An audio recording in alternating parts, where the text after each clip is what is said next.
Alors, Madame Kosciusko-Morizet, si vous permettez, nous sommes encore dans la période des vœux.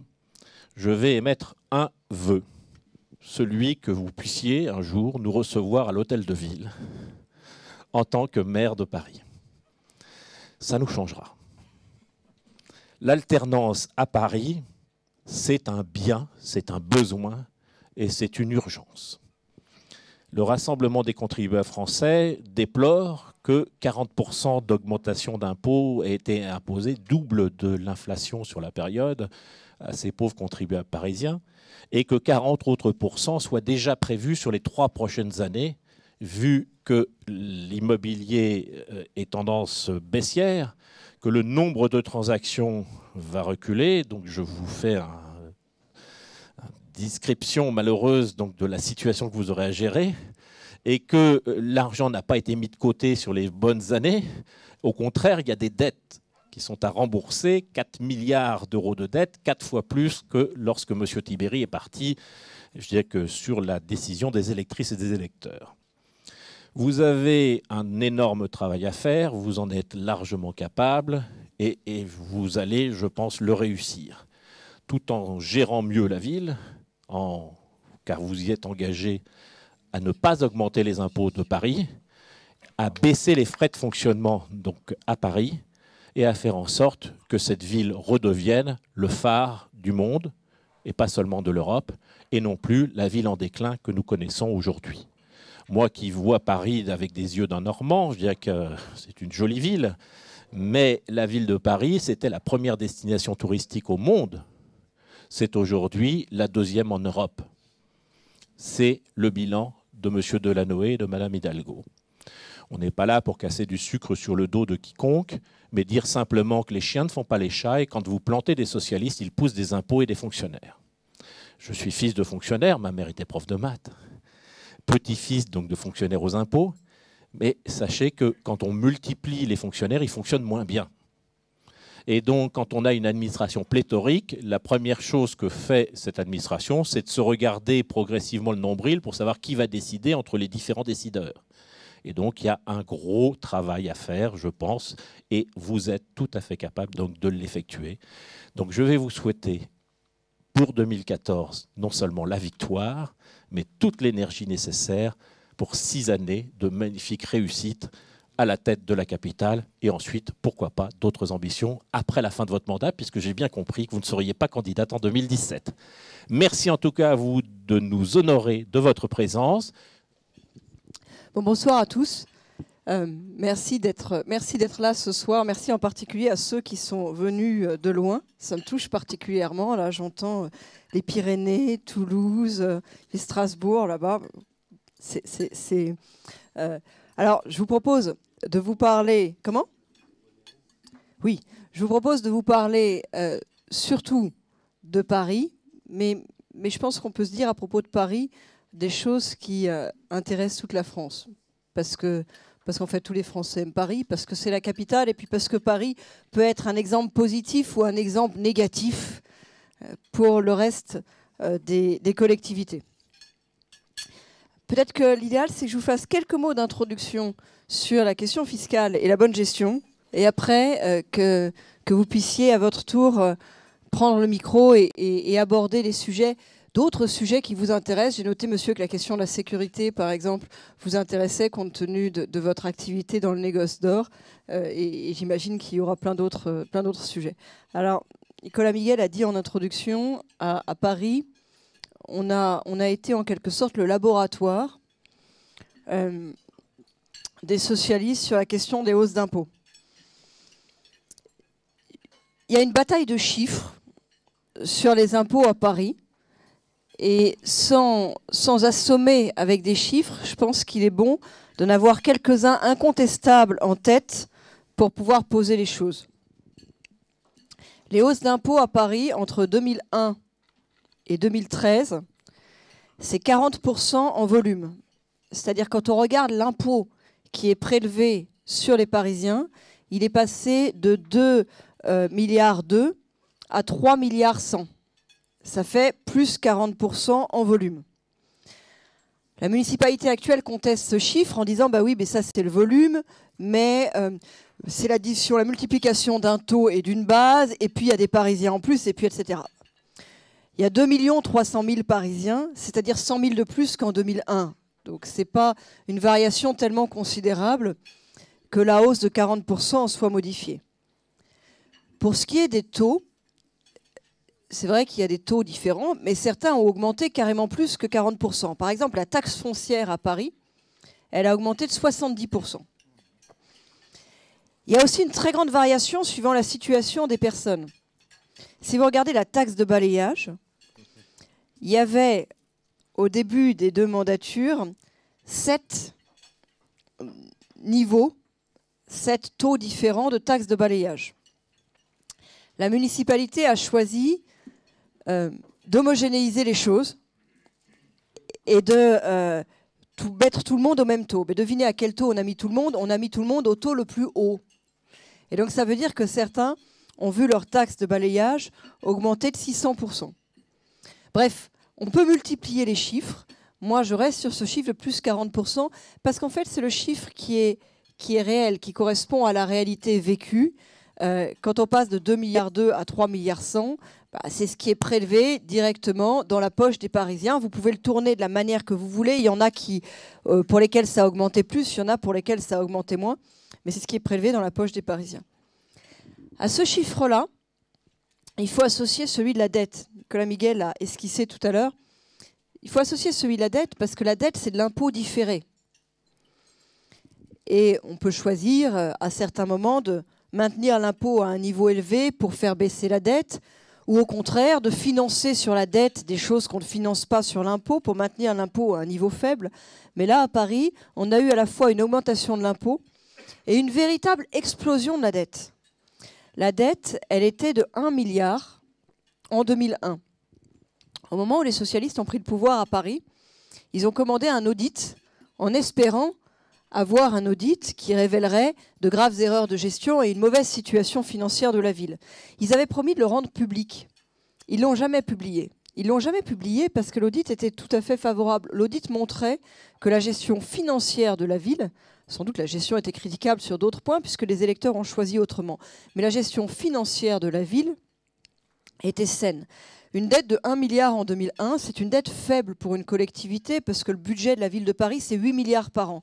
Donc une dette de 1 milliard, c'est plutôt modeste au regard de ce qu'on trouve dans d'autres collectivités. Cette dette, elle a été multipliée par 4.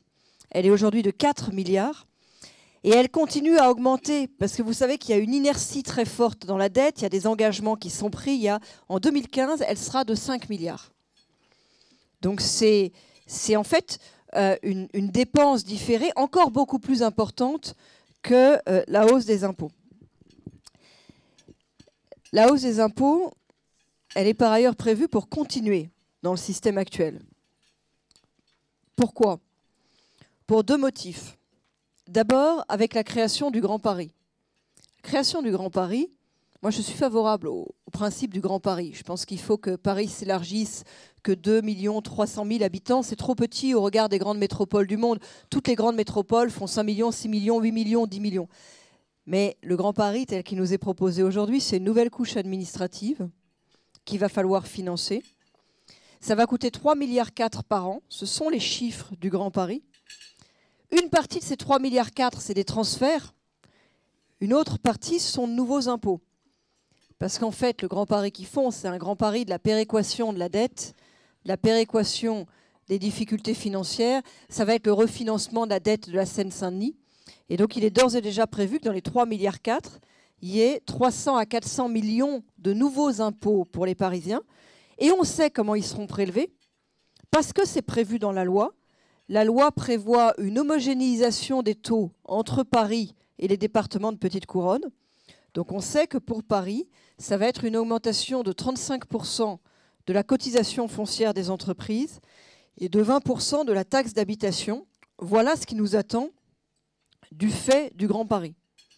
Et puis il y a par ailleurs les hausses d'impôts qui sont d'ores et déjà aujourd'hui en train de se préparer dans les services de la ville. Pourquoi? Parce que la dotation de l'État va baisser, c'est prévu. elle baisse en 2014, elle baisse en 2015, parce que les recettes vont diminuer, c'est prévu, notamment les droits de mutation sur l'immobilier. On sait qu'on va toucher moins dans les années qui viennent. Et parce que la péréquation va augmenter, c'est-à-dire ce que Paris verse au département de Petite Couronne, à d'autres collectivités, fonds de dotation, vous savez, les communes riches versent aux communes pauvres, et la part de Paris dans la péréquation augmente. Donc il y a plus de dépenses obligatoires, moins de recettes prévisibles, et j'ai pu produire, parce qu'il m'a été apporté par des hauts fonctionnaires de la ville, un document interne de la ville de Paris que j'ai mis en ligne sur le site internet de la campagne. Je vous invite à le consulter, il est très explicite. Le site c'est nkmparis.fr et vous trouvez donc ce document qui est un document de la direction financière de la ville qui date d'il y a quelques mois. Dans une réunion des directeurs, il y a une présentation qui a été faite pour expliquer pourquoi il allait de toute façon falloir augmenter les impôts, pourquoi il y avait une impasse financière en 2015. Les augmentations qui sont simulées dans ce document, en plus de celles que j'ai citées qui ne se réfèrent qu'au Grand Paris, c'est une augmentation de 10% de la taxe foncière dès 2015, en un an. Une augmentation de 10% de la taxe d'habitation, la suppression de l'abattement de taxe d'habitation pour les familles à Paris, qui intervient dès le premier enfant, et une hausse généralisée de tous les tarifs de la ville, tarifs des équipements sportifs, ce genre de choses. Ce document, je l'ai récupéré parce que ces hauts fonctionnaires qui n'étaient pas particulièrement politisés ont été scandalisés de voir la candidate socialiste défiler sur les plateaux de télévision en disant « je n'augmenterai pas les impôts », alors que dans le même moment, on leur demandait à eux de faire des simulations sur ce que serait l'augmentation des impôts. Donc il y a bien une réalité de l'augmentation des impôts jusqu'à maintenant, et il y a bien un plan qui est de continuer. Encore une fois, ça peut se démontrer, il y a même un document qui le prouve. À quoi ça sert tout ça? Parce que la question de l'impôt, il y a des impôts il y a des choses à financer, et puis il y a des choses qui ne sont pas utiles. À quoi ont servi toutes ces augmentations? Est-ce que vous avez l'impression que le service pour ceux qui habitent Paris a furieusement augmenté depuis 12 ans? Est-ce que, par exemple, vous avez l'impression que Paris est plus propre? Je pose la question, poser la question, c'est un peu y répondre. Alors, à quoi ça a servi? Il faut regarder donc côté dépenses, le bilan de la ville, et qu'est-ce qu'on y voit? On y voit une augmentation de 40% des frais de fonctionnement. On est passé de 3,8 milliards à 5,4 milliards par an. Donc c'est essentiellement des frais de fonctionnement.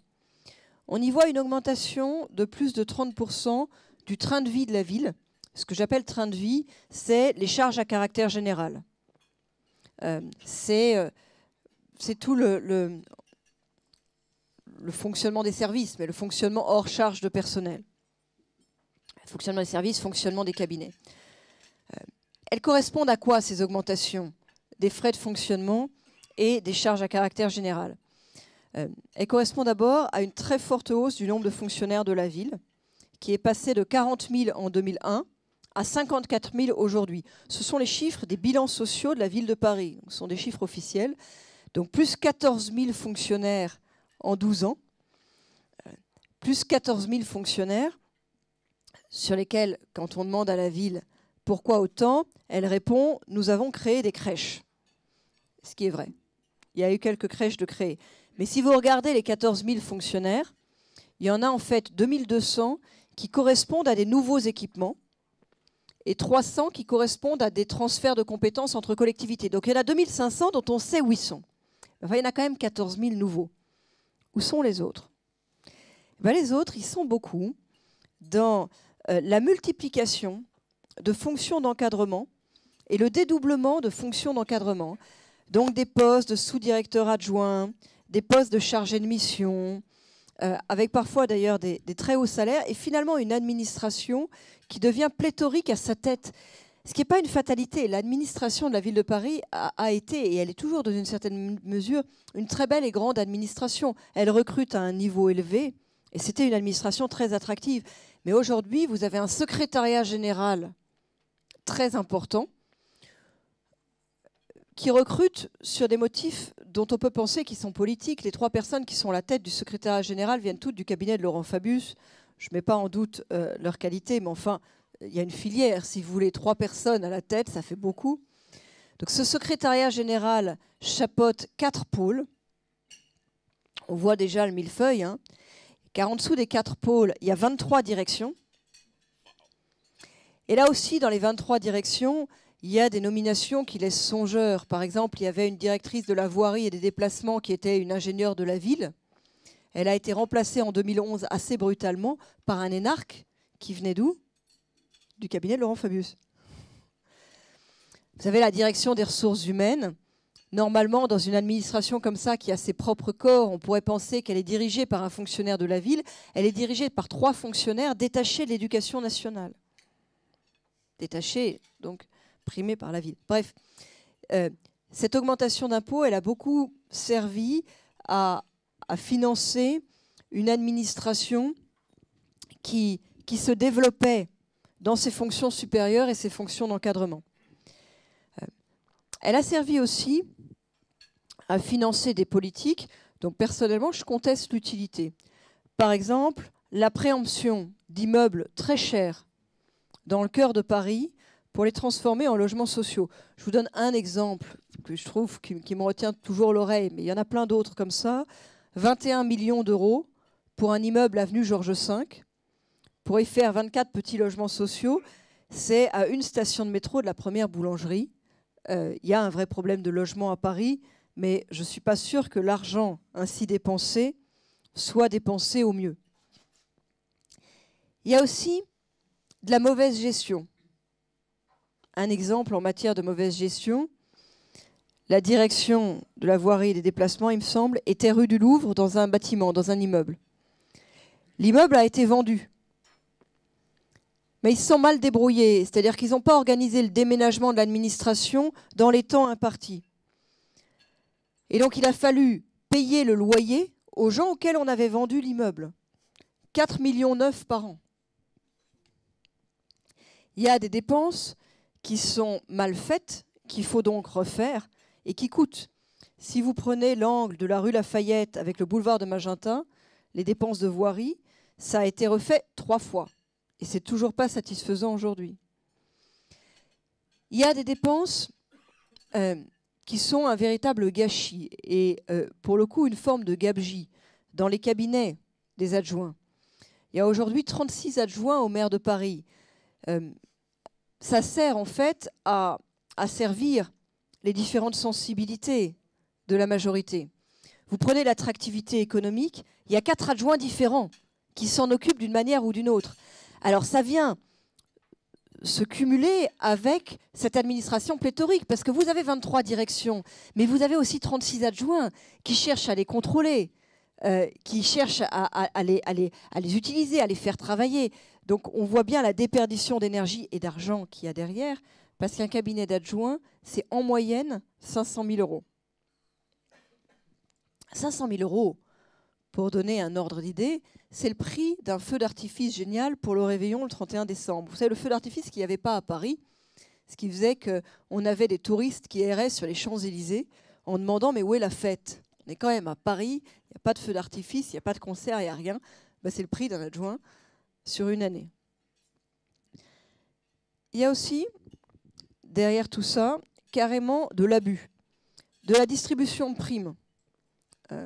340 000 euros pour faire partir le directeur général de l'Office du tourisme. Des primes dont certaines ont été jugées limite correctes au théâtre de la ville. Donc des choses qui vont... Et puis, il y a quelque chose qui est encore plus choquant, et je finis là la liste, mais on pourrait la faire plus longue, qui est carrément une dépense... comment dire, qui est carrément une dépense très très contestable, gratuite en quelque sorte, enfin chère dans le genre gratuit, et très très contestable dans son objet. Ça tourne autour de la Philharmonie, c'est en train de sortir dans la presse en ce moment. La Philharmonie, vous savez, c'est ce grand bâtiment que vous voyez quand vous êtes dans le 19e arrondissement ou quand vous passez sur le périph'. Ça va être une grande salle de spectacle. Ça devait coûter 200 millions d'euros par an. 200 millions d'euros en tout, je veux dire, ça va coûter plus de 300 millions parce qu'il y a eu énormément de dépassements. C'est très contestable, parce qu'il y a toujours des dépassements dans tous les chantiers à Paris, et passer de 200 millions à plus de 300 millions, c'est quand même pas une paille. Mais le vrai scandale, en tout cas le plus gros scandale, il n'est pas là. Il est dans le fait que comme le coût passe de 200 millions à 300 millions, il a fallu que la ville de Paris finance le surcoût. Donc la ville de Paris porte pour la Philharmonie de Paris une dette de 160 millions d'euros. Mais la ville de Paris n'a pas voulu la porter de façon visible, parce que ça venait alourdir la dette qui se voit déjà beaucoup, qui a été multipliée. Donc la ville de Paris a créé une association pour porter la dette. Cette association est entièrement financée par le bien public. La ville de Paris va, pendant 20 ans, je crois, tous les ans, voter une subvention de mémoire de 17 millions d'euros tous les ans à l'association pour que l'association puisse rembourser la dette. C'est bien la ville de Paris qui rembourse la dette. L'association n'a pas d'autre objet. L'association, en fait, sert seulement à camoufler le fait qu'il y a une dette et qu'on ne veut pas afficher qu'elle est dans la ville de Paris. Le problème, c'est que cette affaire-là, ça coûte très cher. Parce que l'association, elle emprunte à un taux qui est supérieur, mais très supérieur, à celui auquel la ville de Paris aurait emprunté. De mémoire, l'association, elle emprunte à 5 et quelques et la ville à 4 et quelques. C'est quelque chose comme ça. En tout cas, la différence de taux, et donc c'est de l'argent juste jeté par les fenêtres. Vous voyez, c'est de l'argent, ça ne sert à rien d'autre qu'à camoufler la dette en la cachant dans une association. La différence de taux, elle entraîne un surcoût pour le contribuable parisien de 30 millions d'euros sur l'ensemble de la période de l'emprunt. Voilà ce qu'on fait de l'impôt. Et voilà pourquoi ce qui a été fait est doublement contestable. D'abord parce qu'augmenter aussi lourdement les impôts et la dette, c'est très contestable, mais les utiliser aussi mal, et avec autant d'engagements pris pour les générations futures, parce que tous ces fonctionnaires qu'on a embauchés, ils sont là maintenant, c'est contestable une deuxième fois. Alors qu'est-ce qu'on peut faire face à ça ? D'abord, la première chose à faire, c'est à le dire. Parce que c'est malhonnête ce qui est en train de se passer. C'est malhonnête. D'une certaine manière, c'est beaucoup plus malhonnête que ce qu'a fait Delanoë. Delanoë, en 2008, je ne sais pas si vous vous souvenez, au moment de la réélection, il a dit « j'augmenterai les impôts ». Il l'a dit dans la campagne. Et il a tenu promesse, il a augmenté les impôts très sévèrement. Mais il l'a dit dans la campagne. Franchement, il l'avait dit, ça avait fait débat, je veux dire, c'était quelque chose. Là, aujourd'hui, ils disent on n'augmentera pas les impôts. Mais ils ne proposent absolument aucune mesure pour éviter de les augmenter. La vérité, c'est que compte tenu du fait que les dépenses vont augmenter avec la péréquation et les recettes vont diminuer automatiquement, tout ça, avec les droits de mutation, avec la baisse des recettes du fonds de dotation de l'État, pour ne pas augmenter les impôts, il faut sévèrement réduire les dépenses. Et donc moi, ce que je dis aujourd'hui aux Parisiennes et aux Parisiens, c'est que je m'engage, dans un premier temps, à ne pas augmenter les impôts et pour ça, à réduire sévèrement les dépenses, avec un plan chiffré et précis de 1 milliard de réduction de la dépense sur le mandat. Et dans un deuxième temps, quand on aura dégagé des marges de manœuvre, à diminuer, quand on pourra le faire, la taxe d'habitation, qui est l'impôt qui pèse sur tous les Parisiens et qui voudrait augmenter à cause du Grand Paris par ailleurs. Pour ne pas augmenter, il faut réduire la dépense. Je vous donne quelques exemples de la manière dont je prévois de la réduire. D'abord, il faut diminuer le nombre de ces doublons qui sont très politiques dans une administration qui est tout à fait pléthorique. Et on peut le faire à un rythme de 500 postes par an.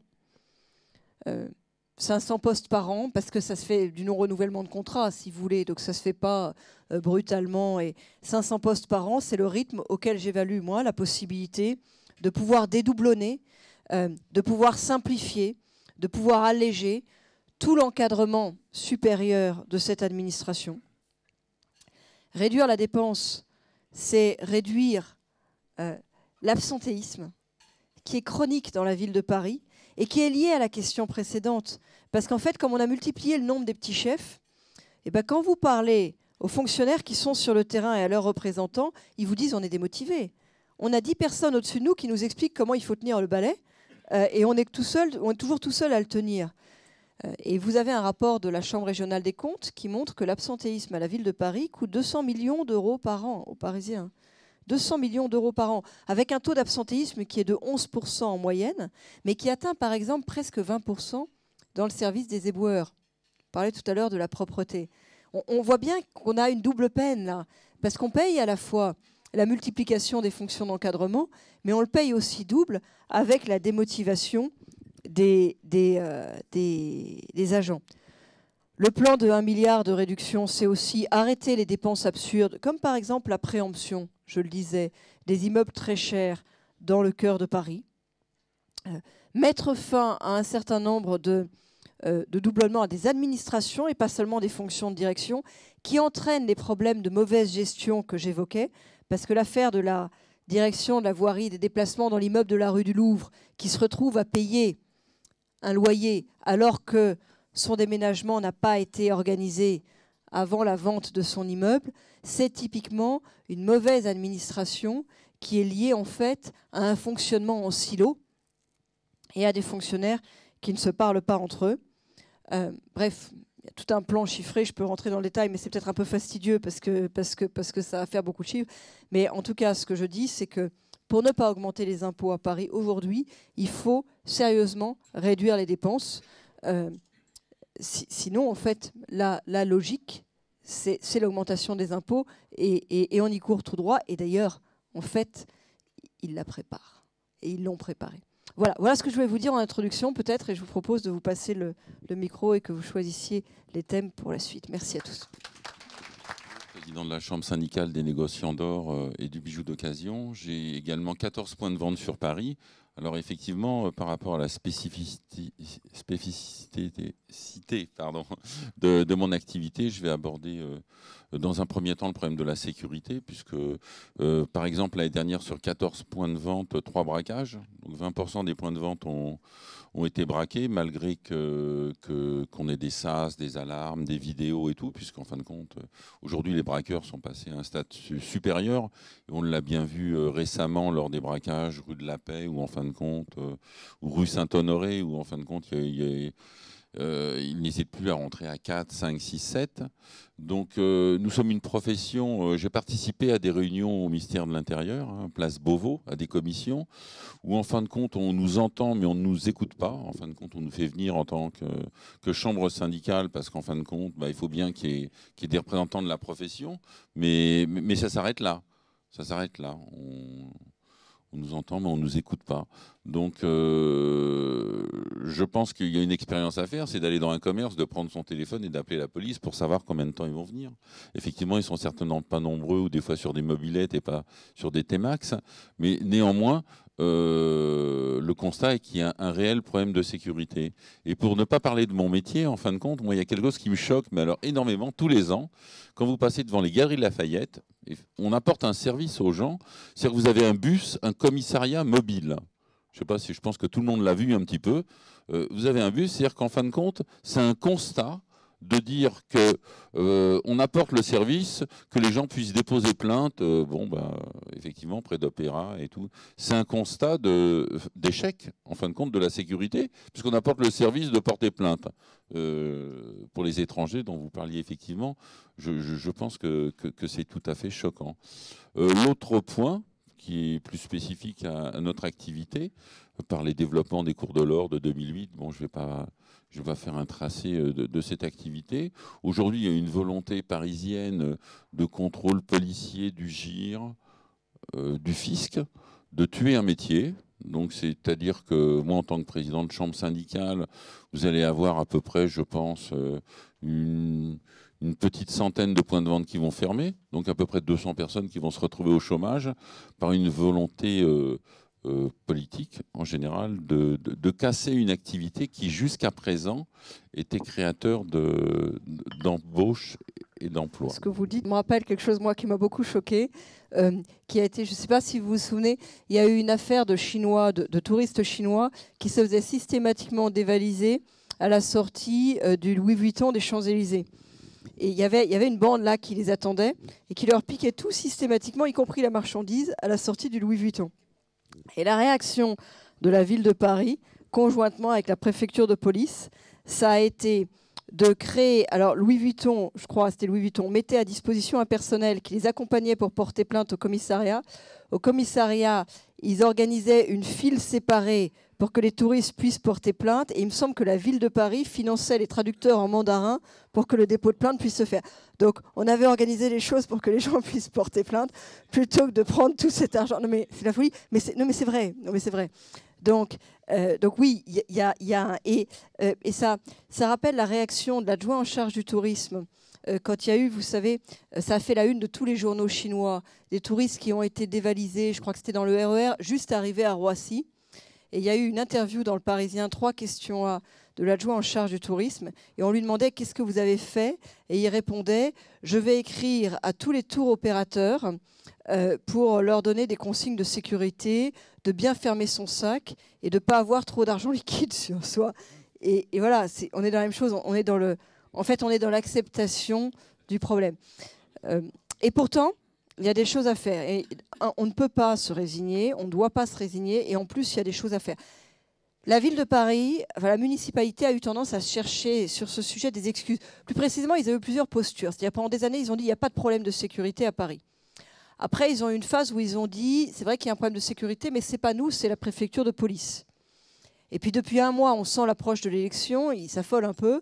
Et alors, ils font quelques sorties sur le sujet et conjointement avec le ministère de l'Intérieur, ils disent regardez, on va faire plein de choses. C'est vrai que la ville de Paris, le maire n'a pas tous les pouvoirs de police. Et d'ailleurs, c'est une grande injustice qui est faite aux Parisiens parce que c'est le seul maire en France qui n'a pas tous les pouvoirs de police.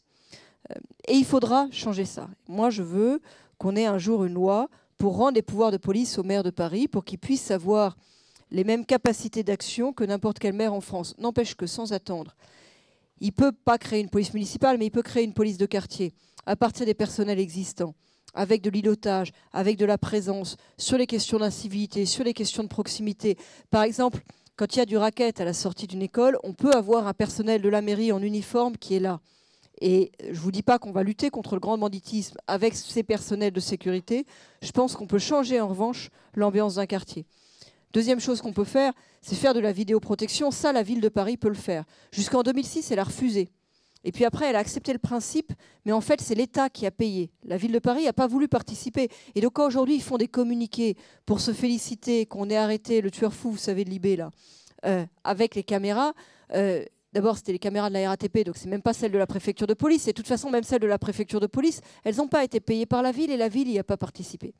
Bon, et puis la ville peut aussi, tout simplement, changer d'attitude et en faire la démonstration dans un certain nombre de gestes, un certain nombre de signes, et passer d'une attitude permissive et laxiste à, au contraire, celle qu'on aimerait voir, celle qui a réussi à Giuliani à New York, qui est le tolérance zéro. Vous voyez, les arrêtés contre la mendicité agressive ne résolvent pas tous les problèmes, mais ils servent de base légale à la police nationale pour faire des contrôles d'identité. Les policiers le disent, c'est un outil pour nous, pour pouvoir faire des contrôles d'identité sur un certain nombre de publics, sur lesquels sinon on n'a pas forcément les bons outils d'action, les bons moyens d'action. Pourquoi avoir demandé de les supprimer? Le maire de Paris a demandé à les supprimer, ils ont été supprimés du coup un mois après l'arrivée de François Hollande au pouvoir. Ça, c'est des choses qu'on peut changer. Et ça peut changer assez vite l'ambiance. En plus, évidemment, de travailler avec les responsables syndicaux et les principaux concernés. Mais vous n'êtes pas le seul sur ce sujet à vous en plaindre. Pas plus tard que tout à l'heure, j'arrivais en taxi. Et le chauffeur de taxi, comme tous les chauffeurs de taxi, ils sont tous comme ça, me disaient « faut vous battre, hein, faut vous battre, hein, on vous veut ». Vous savez, nous, depuis 2001, on n'a plus aucun contact avec la ville. C'est ce que me disent les responsables de taxi. Ils sont pas consultés. Il y a des aménagements aux abords des gares pour l'accès des taxis. Ils sont les premiers concernés. Ils ne sont pas associés. La municipalité, elle a choisi ses clientèles. Vous n'êtes pas dedans. Les chauffeurs de taxi ne sont pas dedans. D'une manière générale, les gens qui se lèvent très tôt le matin ne sont pas bien vus. Aujourd'hui, on a des véhicules diesel qui polluent beaucoup moins que les véhicules essence, à cylindrée correspondante.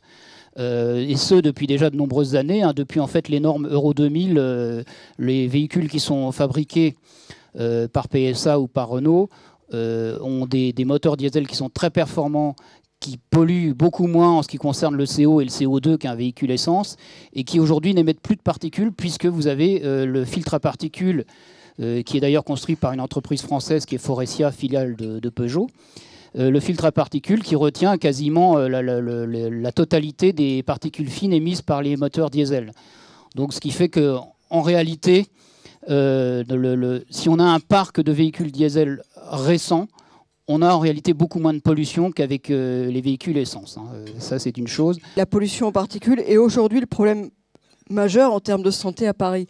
Mais de toute façon, je vous dirais que pour moi, l'avenir du bus à Paris, c'est ni le diesel, ni l'essence, ni le gaz, ni le quoi que ce soit, c'est l'électrique.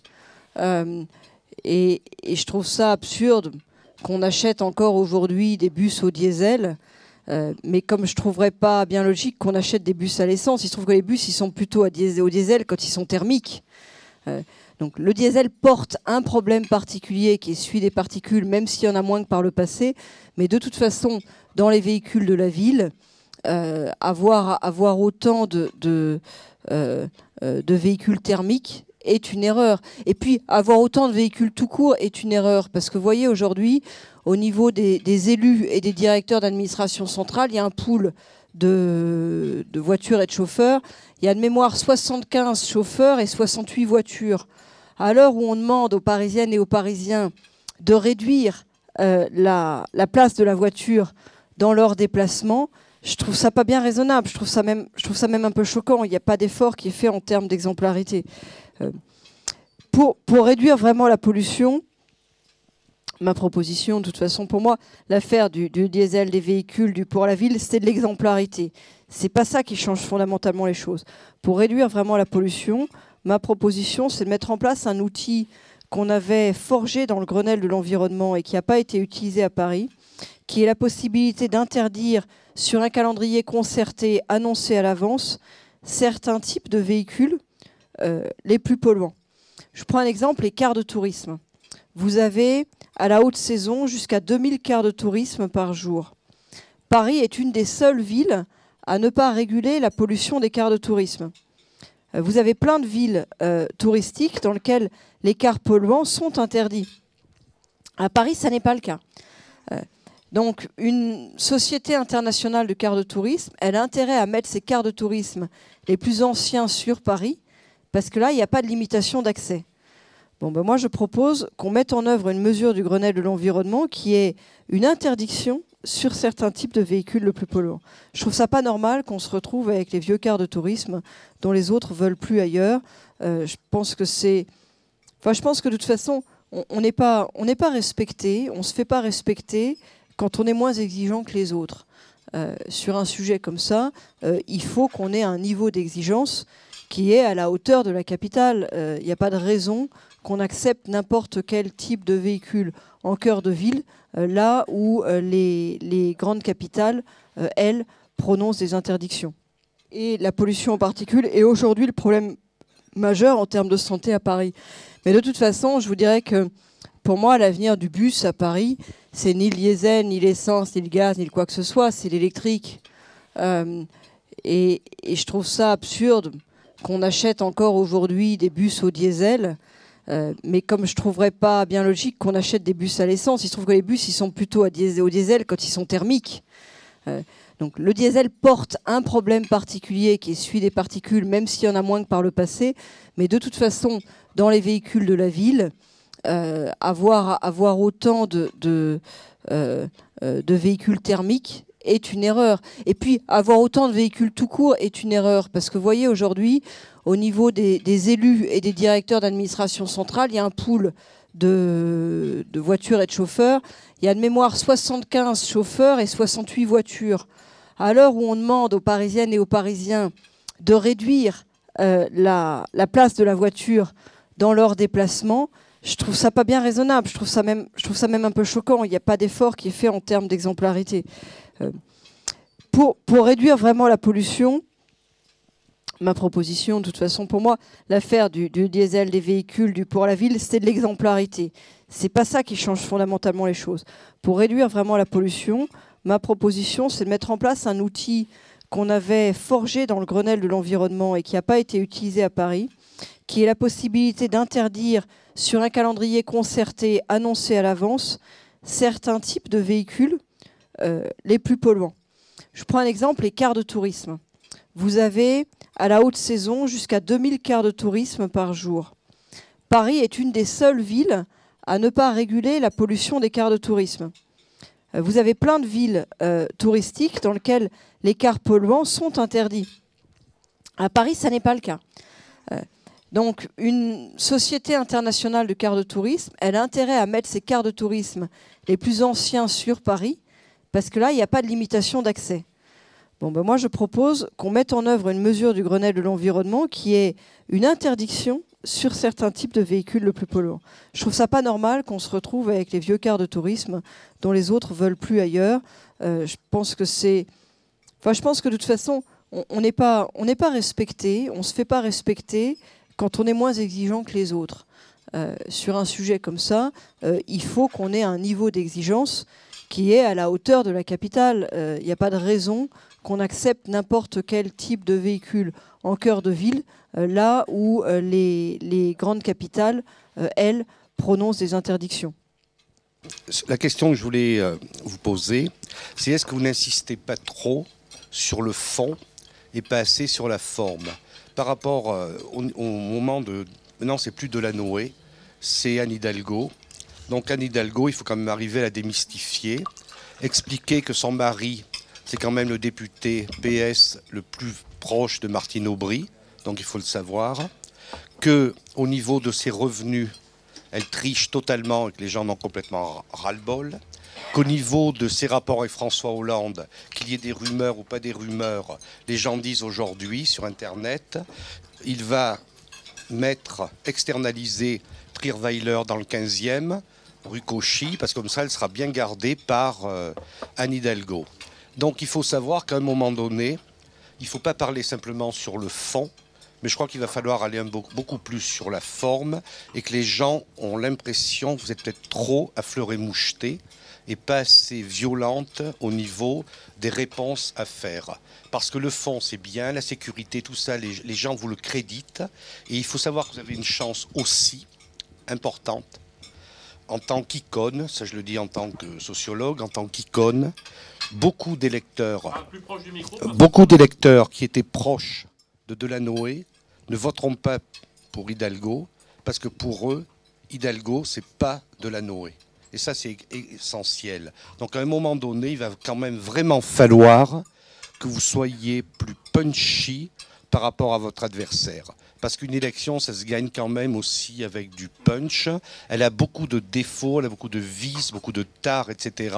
Il va falloir les faire sortir. Rien qu'au niveau des revenus, si les gens, quand elles... c'est pas simplement sa retraite à l'âge de 51 ans, c'est pas simplement les petits revenus qu'elle annonce, mais c'est bien expliquer qui est son mari, dans le dispositif Aubry, et également tous les revenus dont elle peut justifier aujourd'hui. Sur la question du fond et de la forme, moi, je crois que c'est pas à moi d'aller dire des trucs pareils. Ouais. Et je vais vous dire une chose.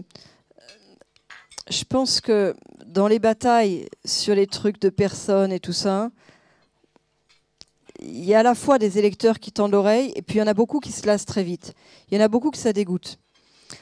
Alors, qu'il y ait des bruits, des informations, des machins qui circulent, ça regarde l'Internet d'une certaine manière, mais j'ai pas tellement envie d'être là-dedans. Je pense qu'on dégoûte les électeurs. Parce que vous comprenez, nous, on va dire des choses, eux, ils vont dire des choses, et à un moment, les électeurs qui en ont marre et qui savent pas qui croire, ils vont rester chez eux. Moi, le pari que je fais, c'est celui d'une campagne de qualité. Moi, je pense que sur le fond, on est bien meilleur. Je pense que Paris s'éteint.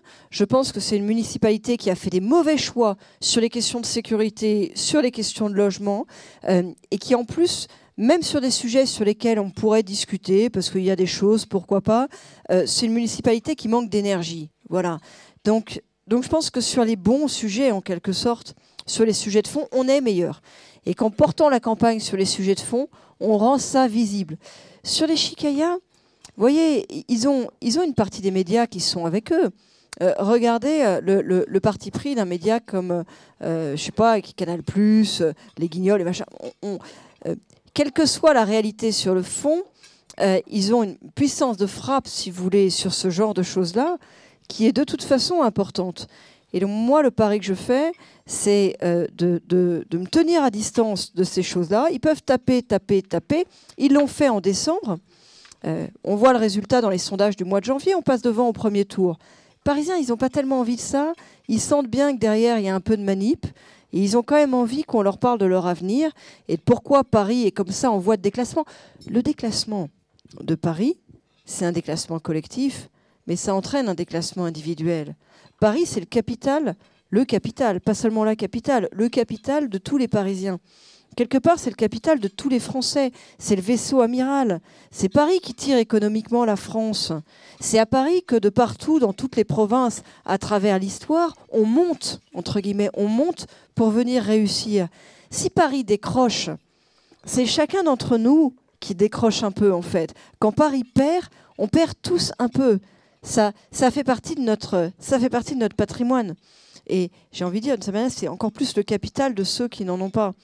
Parce que être parisien, quand on a peu de moyens, c'est avoir des chances, c'est avoir des opportunités. Normalement, ça devrait être ça. Être parisien, quand on a beaucoup de moyens, et ben, si Paris tombe, on peut toujours partir ailleurs. Et il y en a de plus en plus dans la jeunesse qui ont envie de partir ailleurs.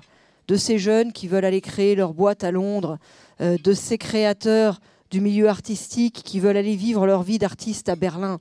Il y en a de plus en plus.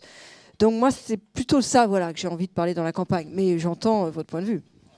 Non, je voulais vous parler de la circulation à Paris, donc, qui est devenue insupportable, impossible. Moi-même, je n'utilise plus ma voiture à Paris. Je prends des taxis et les taxis se plaignent qu'ils ne peuvent plus circuler. Que comptez-vous faire si demain, comme je le souhaite, vous étiez élu maire de Paris? Voilà. Ouais. Sur la circulation, moi je pense que c'est normal, c'est ce que font toutes les grandes métropoles, de vouloir réduire la place de la voiture en centre-ville, de faire en sorte que ce ne soit pas un vaste circuit automobile. En revanche, je pense que la méthode qui a été utilisée, qui a consisté à créer un gigantesque embouteillage pour essayer de dégoûter les automobilistes, est une mauvaise méthode. Parce qu'en fait, ça crée de la pollution et du stress.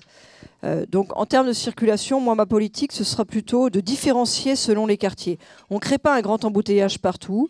Il y a des quartiers dans lesquels à terme il n'y aura plus que du véhicule électrique. Par exemple, aller aux Halles aujourd'hui en voiture c'est déjà très compliqué, quoi. Et puis en revanche il y a des quartiers où il y a la voiture et quand il y a la voiture il faut qu'elle circule. Et puis pour que tout ça soit possible, il faut qu'il y ait vraiment des alternatives en matière de transport en commun. Et là, le métro, c'est pas assez tard en soir, en semaine, et ça devrait être toute la nuit, le week-end. Le bus, je persiste et signe, la nuit, c'est nul. Or, il y a quand même énormément de Parisiens. Vous savez qu'il y a une moitié de Parisiens qui travaillent occasionnellement ou régulièrement après 20 heures. C'est beaucoup. Et c'est pas pour rien que dès qu'il y a une négociation dans une boîte sur le travail le soir, la première chose que demandent les salariés, c'est est-ce qu'on leur paye le taxi ? Ben oui, parce que rentrer le soir, en transport en commun, tout le monde sait à Paris que c'est compliqué. Donc c'est une réalité. Alors si on veut que ça fonctionne bien, et si on veut vraiment réduire la place de la voiture en ville, il faut que les transports en commun soient de qualité, et il faut que les taxis circulent. Et là, j'en viens sur les discussions que j'ai eues avec les taxis, moi, qui m'ont beaucoup frappé. Ils disent, notre problème principal, c'est pas la concurrence, c'est pas notre problème principal, c'est qu'il y a encore 15 ans, on faisait en moyenne 20 courses par jour. Parce que ça se voit dans les taximètres, hein, tout ça c'est légal, c'est une statistique officielle. C'était 20 courses par jour, et aujourd'hui c'est 12. Voilà, c'est 12. Et ça pose un problème, qui est que le tarif du taxi, c'est euro-kilométrique. C'est-à-dire que le taxi, il n'a pas intérêt à être coincé dans les embouteillages, il a intérêt à circuler rapidement à cause de son tarif qui est fait comme ça. Donc aujourd'hui, avec 12 courses et beaucoup d'embouteillages, c'est la marge des taxis qui est réduite. Et ils vous le disent, on gagne beaucoup moins bien. Notre plaque, elle est toujours aussi chère. Et pour la rembourser, on gagne beaucoup moins bien. Ça a eu payé, comme on dit, et c'est beaucoup moins bon qu'avant. Et en fait, ça, c'est pénalisant à la fois pour les Parisiens qui prennent le taxi et pour les touristes en particulier, parce que puisque les taxis sont dans les embouteillages, il y en a moins. Et c'est pénalisant pour les taxis eux-mêmes. Bref, c'est perdant-perdant. Donc moi, je crois vraiment qu'il faut refaire des aménagements en tenant compte des taxis. Il y avait dans le temps une voie réservée sur la A1 entre Roissy et la capitale pour les taxis. On pourrait éventuellement l'ouvrir au covoiturage avec un pincement, vous savez, ils appelaient ça un pincement au niveau du périphérique pour pouvoir avoir un accès en ville. Il faut que les transports en commun soient de qualité et il faut que les taxis circulent. Et là, j'en viens sur les discussions que j'ai eues avec les taxis, moi, qui m'ont beaucoup frappé. Ils disent notre problème principal, c'est pas la concurrence, c'est pas notre problème principal, c'est qu'il y a encore 15 ans, on faisait en moyenne 20 courses par jour.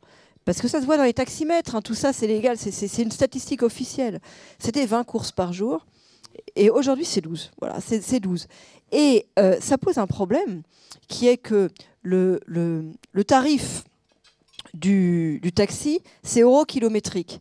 C'est-à-dire que le taxi, il n'a pas intérêt à être coincé dans les embouteillages, il perd. Il a intérêt à circuler rapidement à cause de son tarif qui est fait comme ça.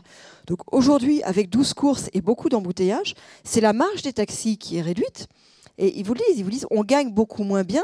Notre plaque, elle est toujours aussi chère. Et pour la rembourser, on gagne beaucoup moins bien. Ça a eu payé, comme on dit, et c'est beaucoup moins bon qu'avant. Et en fait, ça, c'est pénalisant à la fois pour les Parisiens qui prennent le taxi et pour les touristes en particulier, parce que puisque les taxis sont dans les embouteillages, il y en a moins. Et c'est pénalisant pour les taxis eux-mêmes. Bref, c'est perdant-perdant. Donc moi, je crois vraiment qu'il faut refaire des aménagements en tenant compte des taxis. Il y avait dans le temps une voie réservée sur la A1 entre Roissy et la capitale pour les taxis. On pourrait éventuellement l'ouvrir au covoiturage avec un pincement, vous savez, ils appelaient ça un pincement au niveau du périphérique pour pouvoir avoir un accès direct. Aux heures de pointe, aux heures où tout le monde est bloqué sur la A1, le simple fait de rétablir la voie, donc de ne pas avoir autant de taxis coincés à Roissy, ça rajoute d'un coup 600 taxis dans le cœur de Paris. Voilà. Pour moi, le premier problème en matière d'offre de taxi, il est là. Faire en sorte que le taxi circule et que le taxi soit disponible. C'est une des critiques, au passage, que j'ai sur l'affaire des voies sur berge. Les voies sur berge, il y a les gens qui aiment et les gens qui n'aiment pas. Moi, je pense que l'hiver, il n'y a personne et que c'est quand même un peu mauvais. Bon. Et qu'on aurait dû regarder la possibilité d'avoir plutôt les voitures qui roulent en bas et en étendant l'esplanade en haut au niveau du musée d'Orsay, qui est un endroit pour le coup assez joli. Mais si on avait fait ça, il aurait fallu garder en haut une voie réservée taxi et bus. Parce que le problème aujourd'hui du système des voies sur berge, c'est que les taxis, en fait, sont tous coincés dans les embouteillages à cet endroit-là. On a multiplié comme ça les équipements qui, en fait, les retiennent. Eux, ils perdent en marge et nous, on perd en disponibilité des taxis. Et ça ne va pas s'arranger avec les aménagements autour des gares, notamment ce qui est en train de se préparer à la gare Saint-Lazare. Il y a un taxi qui m'a expliqué la façon dont c'était en train de se faire. En fait, ils me disent on va perdre 10 minutes entre le lieu où on doit faire la dépose et le lieu où on doit aller reprendre la clientèle. Là aussi, hein, on parlait tout à l'heure du problème d'association de certaines professions. Ils ne sont pas associés, ils s'en plaignent en tout cas, à la définition de ce genre d'aménagement, alors qu'ils sont quand même les premiers usagers. Et nous, usagers à travers eux, parce que nous avons tous intérêt à ce que le taxi roule pour qu'il y ait plus de taxis disponibles et pour pouvoir être rendu plus vite à la destination. Permettez-moi, madame, de vous dire, j'ai une grande sympathie pour vous, mais je vous trouve vraiment timoré dans votre politique de prévision de réduction de dépenses. C'est pas comme ça qu'on restructure une grande entité dans laquelle on a recruté 15 000 personnes en 10 ans et avec dans laquelle on retrouve cette inflation de postes. Vous avez décrit le principe de Peter de manière très, très claire. Vos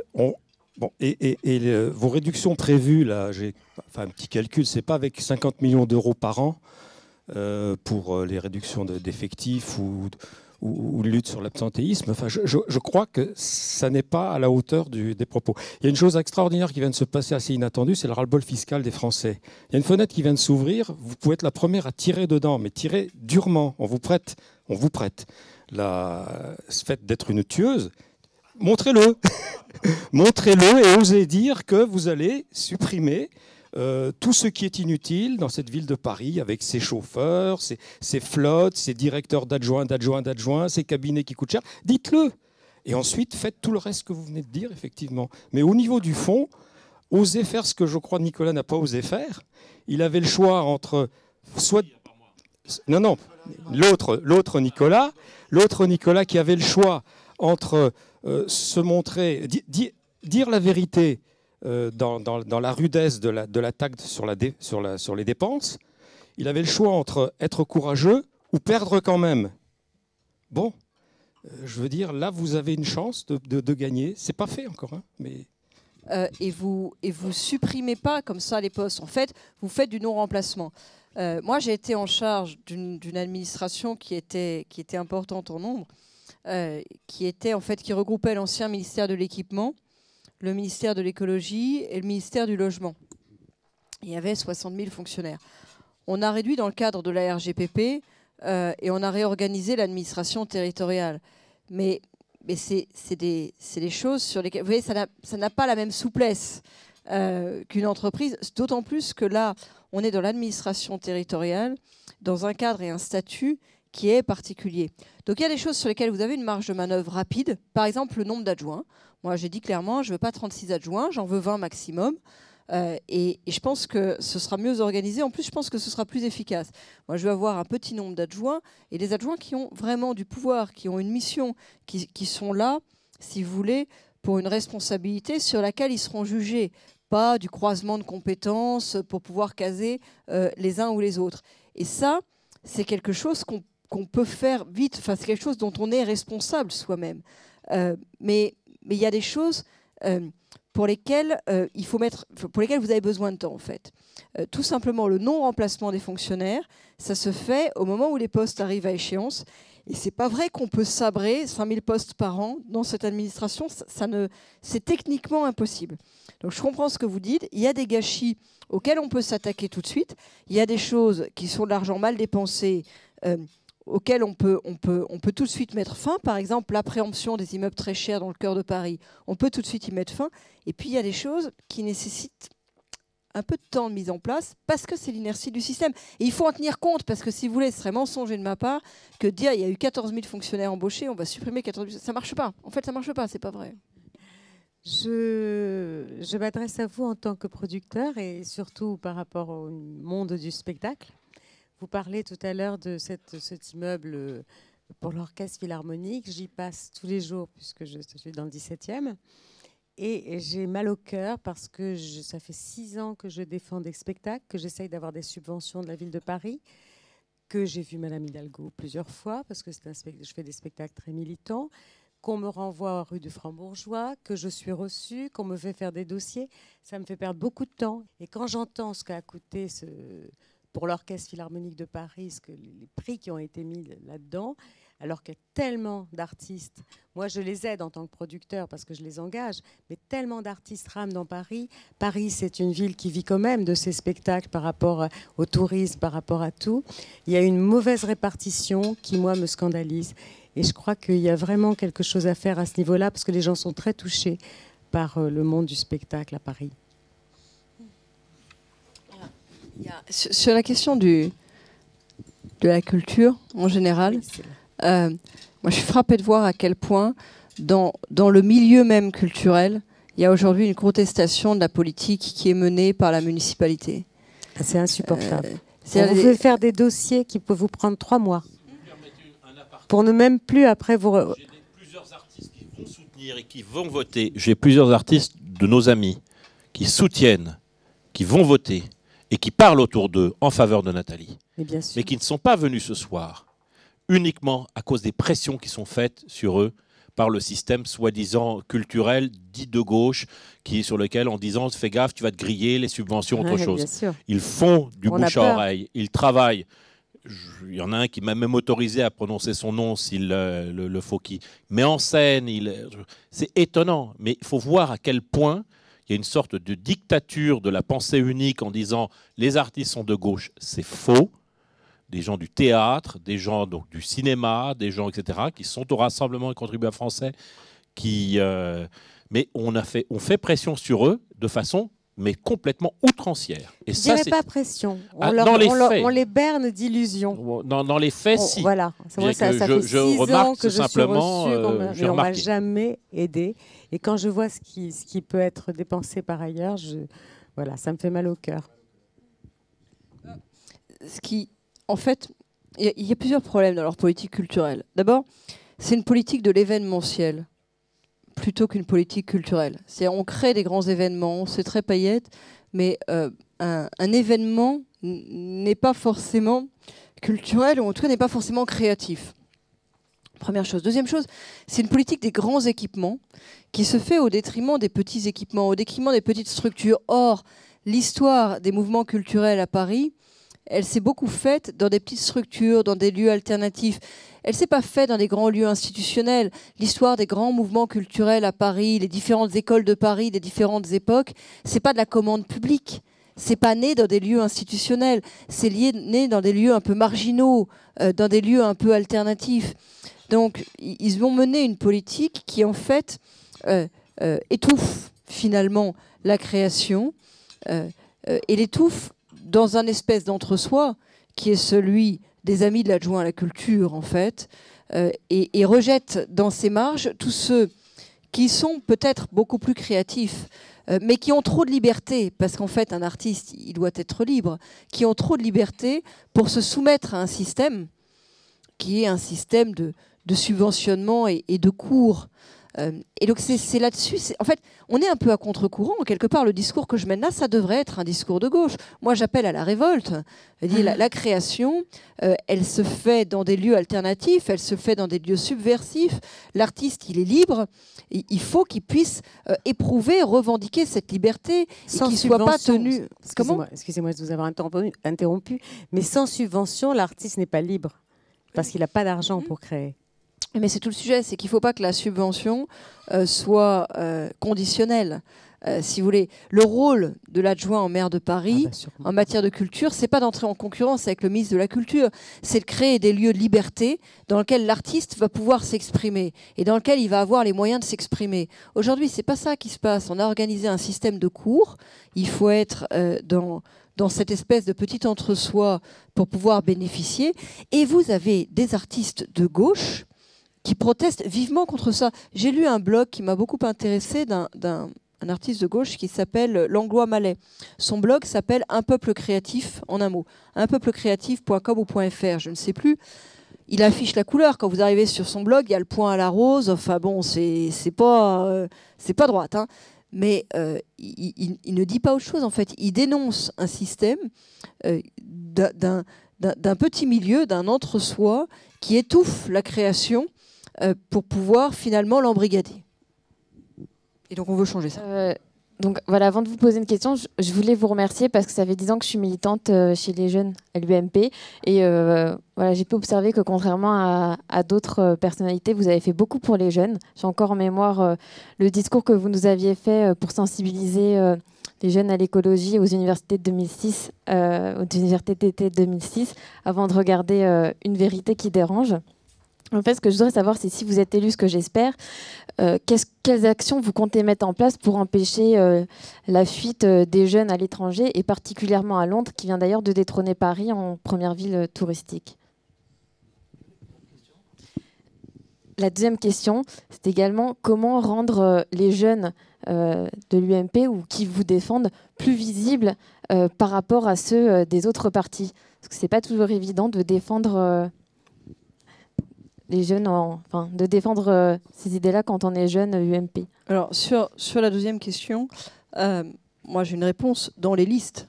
C'est-à-dire que moi je fais des listes qui en fait sont très jeunes.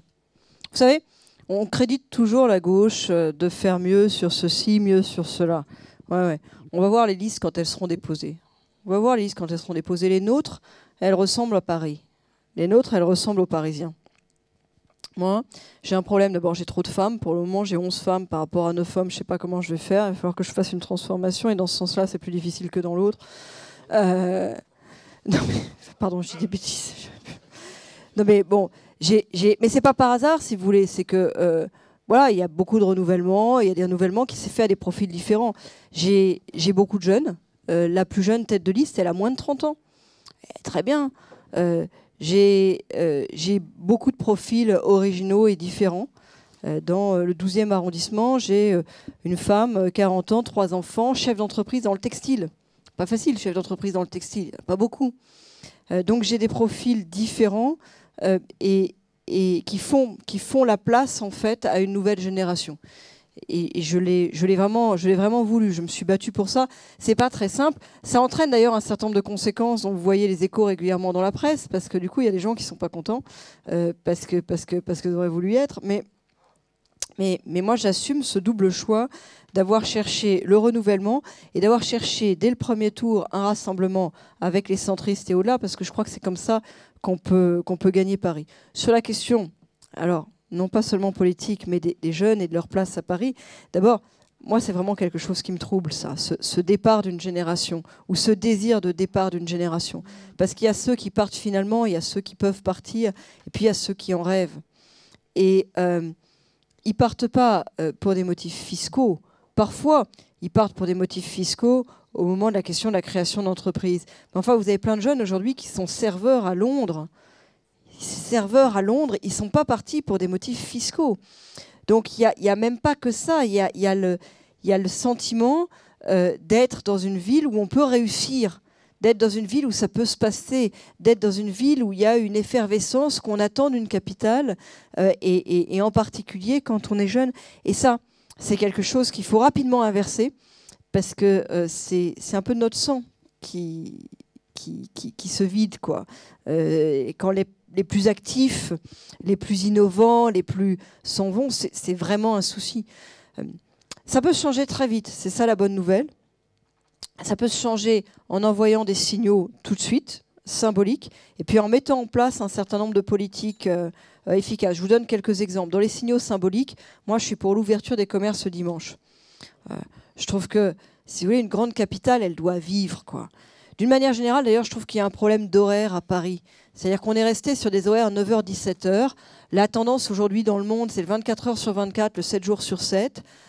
C'est pas possible que le dimanche à Paris, enfin le samedi après-midi, on a les touristes qui s'en vont parce qu'ils savent que le dimanche c'est mortel, et le dimanche vous avez les touristes chinois qui errent avenue Montaigne ou rue du Faubourg Saint-Honoré en se demandant pourquoi c'est fermé, alors qu'ils ont encore à cette heure-là de la journée le portefeuille plein car ils n'ont pas encore été dévalisés. Je veux dire, non mais c'est vraiment bête. Ils pensent qu'on est fou, et d'ailleurs on est fou. La simple extension des zones d'ouverture des commerces ce dimanche, ça crée 10 000 emplois. Comment, au nom de quoi on se prive de ces emplois-là? Et c'est un des problèmes. Donc, envoyer ces signaux-là, tout de suite, c'est faire une espèce de choc d'offre et de choc d'image. Moi, j'ai envie de pouvoir dire au monde, vous êtes venu à Paris, c'était fermé, aujourd'hui, c'est rouvert. Et puis après, il y a des mesures de fond à mettre en place. Je vous donne un exemple qui m'a frappé. Londres, Londres, si vous voulez, le maire de Londres, il fait beaucoup de marketing. Le marketing, ça a sa valeur aussi. Il a son genre excentrique, il fait le tour du monde en faisant les unes des journaux avec son air de rocker. Il emmène plein de jeunes entreprises partout pour les montrer. Donc il fait un peu la vitrine de ces entreprises. Et il passe un seul message, comme il faut le faire en marketing, qui est « Londres, c'est la ville où vous pouvez réussir ». Et ça marche. Il a fini par installer l'image et l'idée, aidé aussi, il faut bien le dire, par sa victoire aux Jeux Olympiques. Sa victoire aux Jeux Olympiques, c'est parce que le maire de Paris a voulu en faire un sujet hyper politisé, alors que c'était un choix qui était porté par le monde de l'olympisme. Donc c'était pas très malin. N'empêche qu'ils nous ont doublés, ils sont sur cette idée Londres est une ville où on peut réussir, et ils ont développé des outils pour attirer les entreprises. Ils ont maintenant, depuis quelques mois, depuis 1 an et quelques, à Londres, une agence qui s'appelle London & Partners. London & Partners, c'est une agence qui fait... C'est tout intégré dans l'agence. On vous fait votre business plan si vous voulez vous intégrer à Londres. On vous fait on vous cherche les locaux pour votre siège social. On vous cherche les appartements pour vos expats. On vous inscrit les enfants des expats à l'école. On vous fait un accompagnement à la compréhension du système administratif juridique du pays. Donc, bref, on vous dit et on vous montre que vous, chef d'entreprise, entreprise, on vous veut. Mais on fait plus que ça. On fait de l'intelligence économique à travers le monde pour savoir quelles sont les entreprises qui vont chercher des lieux pour leurs sièges sociaux. Par exemple, une grande entreprise internationale qui cherche un point d'appui pour s'installer en Europe, et on va les voir et on les démarche. Et ça se met en place, ça s'organise.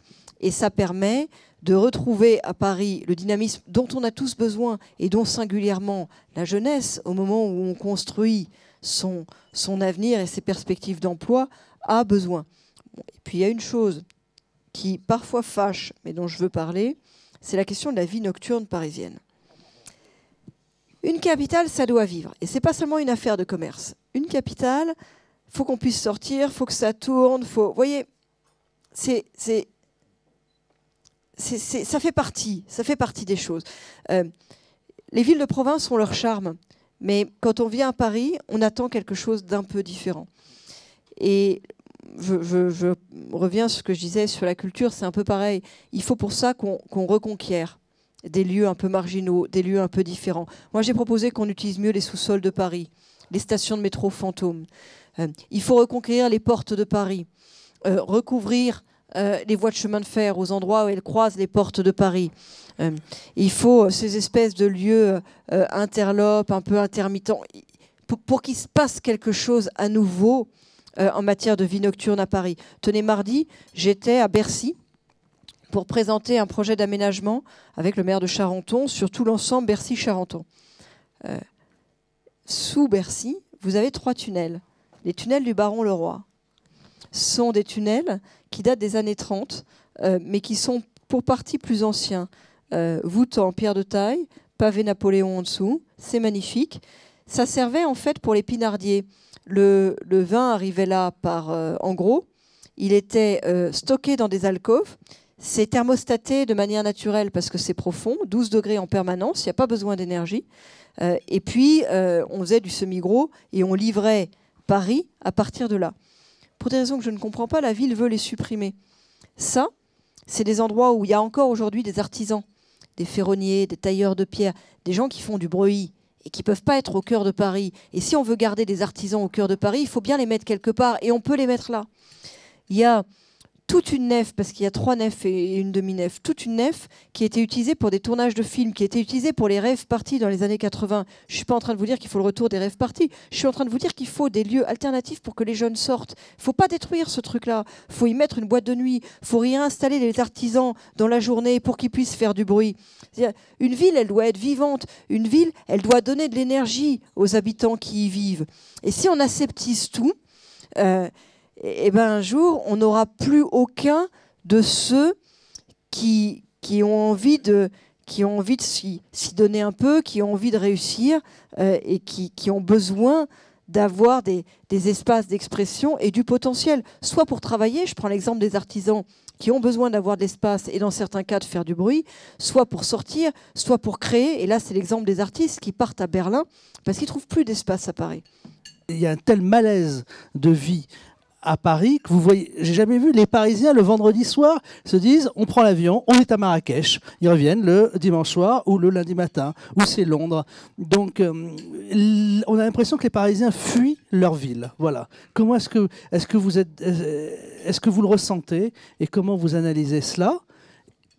C'est vrai qu'il y a un peu une déprime. Alors honnêtement, ça c'est pas que parisien, hein, c'est assez français en ce moment. Vous regardez le moral des ménages là, comme on dit. Ça va pas fort et il faut dire que ça n'a pas tellement de raison d'aller fort. Mais de Paris, on attend plus. Paris a une espèce de responsabilité supérieure et aujourd'hui, cette déprime, elle nous atteint plus particulièrement. Moi, je fais en ce moment beaucoup de tournées des commerçants. Ouais, c'est dur, hein, c'est moins 40, moins 50% de chiffre d'affaires. C'est le sentiment que ça marche moyennement sur les soldes. C'est le sentiment qu'on ne fait pas grand-chose pour les aider et que ça ne vit pas bien, quoi, tout simplement. En plus, c'est très différencié, c'est-à-dire ça vit encore à peu près correctement dans le luxe, y compris dans la restauration. La restauration chic, ça tourne, mais dès qu'on est dans le moyen de gamme, ça ne va plus. Donc c'est les rideaux qui se ferment, c'est... Et tout ça, ça influe. Je veux dire, c'est les personnes qui sont directement touchées, évidemment, qui sont déprimées, mais c'est tous ceux qui sont autour. On n'a pas envie de vivre dans une ville dont on a l'impression qu'elle perd du terrain. Moi, c'est aussi pour ça que ça m'a beaucoup frappé. J'en parlais tout à l'heure, cette image des touristes sur les Champs-Élysées le soir du réveillon. en train de dire mais où est la fête? Parce que je pense que ça a choqué les Parisiens, y compris des Parisiens qui ne seraient jamais allés voir un feu d'artifice, qui ne se seraient pas déplacés, et même des Parisiens qui ont horreur de feux d'artifice. Mais de voir l'image des touristes qui disaient mais on ne comprend pas, on est à Paris et on a l'impression qu'il n'y a pas la fête, je pense que ça, en fait, ça choque bien au-delà de ce simple qui voilà, être dans une ville dont on a l'impression qu'elle n'est pas à son top d'effervescence. Je pense que ça gêne bien au-delà que ceux qui auraient juste envie de participer à cette effervescence. Qu'est-ce qui explique en tout cas votre retard dans les sondages? Et j'ai une question plus anecdotique.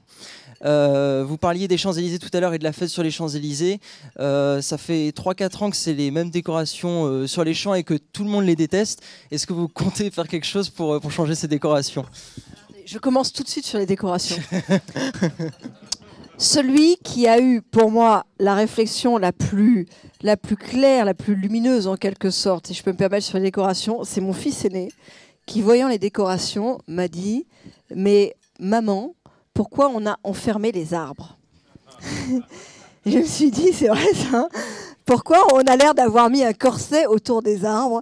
Ça ressemble quand même à rien. » Et je me suis renseignée parce que je les trouve assez immondes. Ou plus précisément, j'ai eu la chance de les voir depuis chez Monsieur Pinguet, que vous connaissiez, monsieur, depuis une terrasse. Et en fait, de haut, depuis le 6e étage sur les Champs-Élysées, c'est pas mal. Le problème, c'est qu'il y a 0,001% des gens qui les voient de haut, et d'en bas, c'est vraiment nul. Alors, je me suis renseignée, il paraît qu'en fait, ça a coûté très cher, c'est un truc artistique, et donc, on doit les amortir sur 6 ans. Ouais. Et donc, on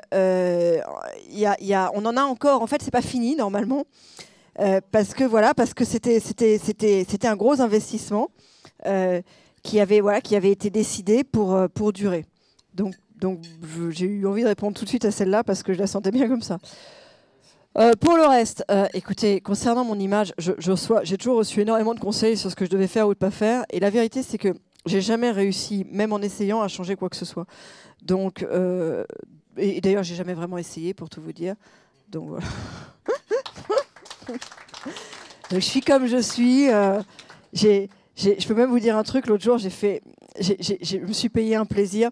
Il y avait Canal+ à propos des SDF qui étaient allés les interviewer pour leur demander. Et ils avaient répondu, bah oui, on la connaît, elle vient souvent et tout. Et je me suis dit, ils n'ont pas dû la voir. Puisqu'ils n'ont pas d'iPhone et de machin. Et donc j'ai pris mon iPad et je suis allée leur montrer la vidéo sur laquelle ils étaient. Et c'était assez marrant parce qu'ils étaient très critiques en fait vis-à-vis de la manière dont ça avait été coupé. C'était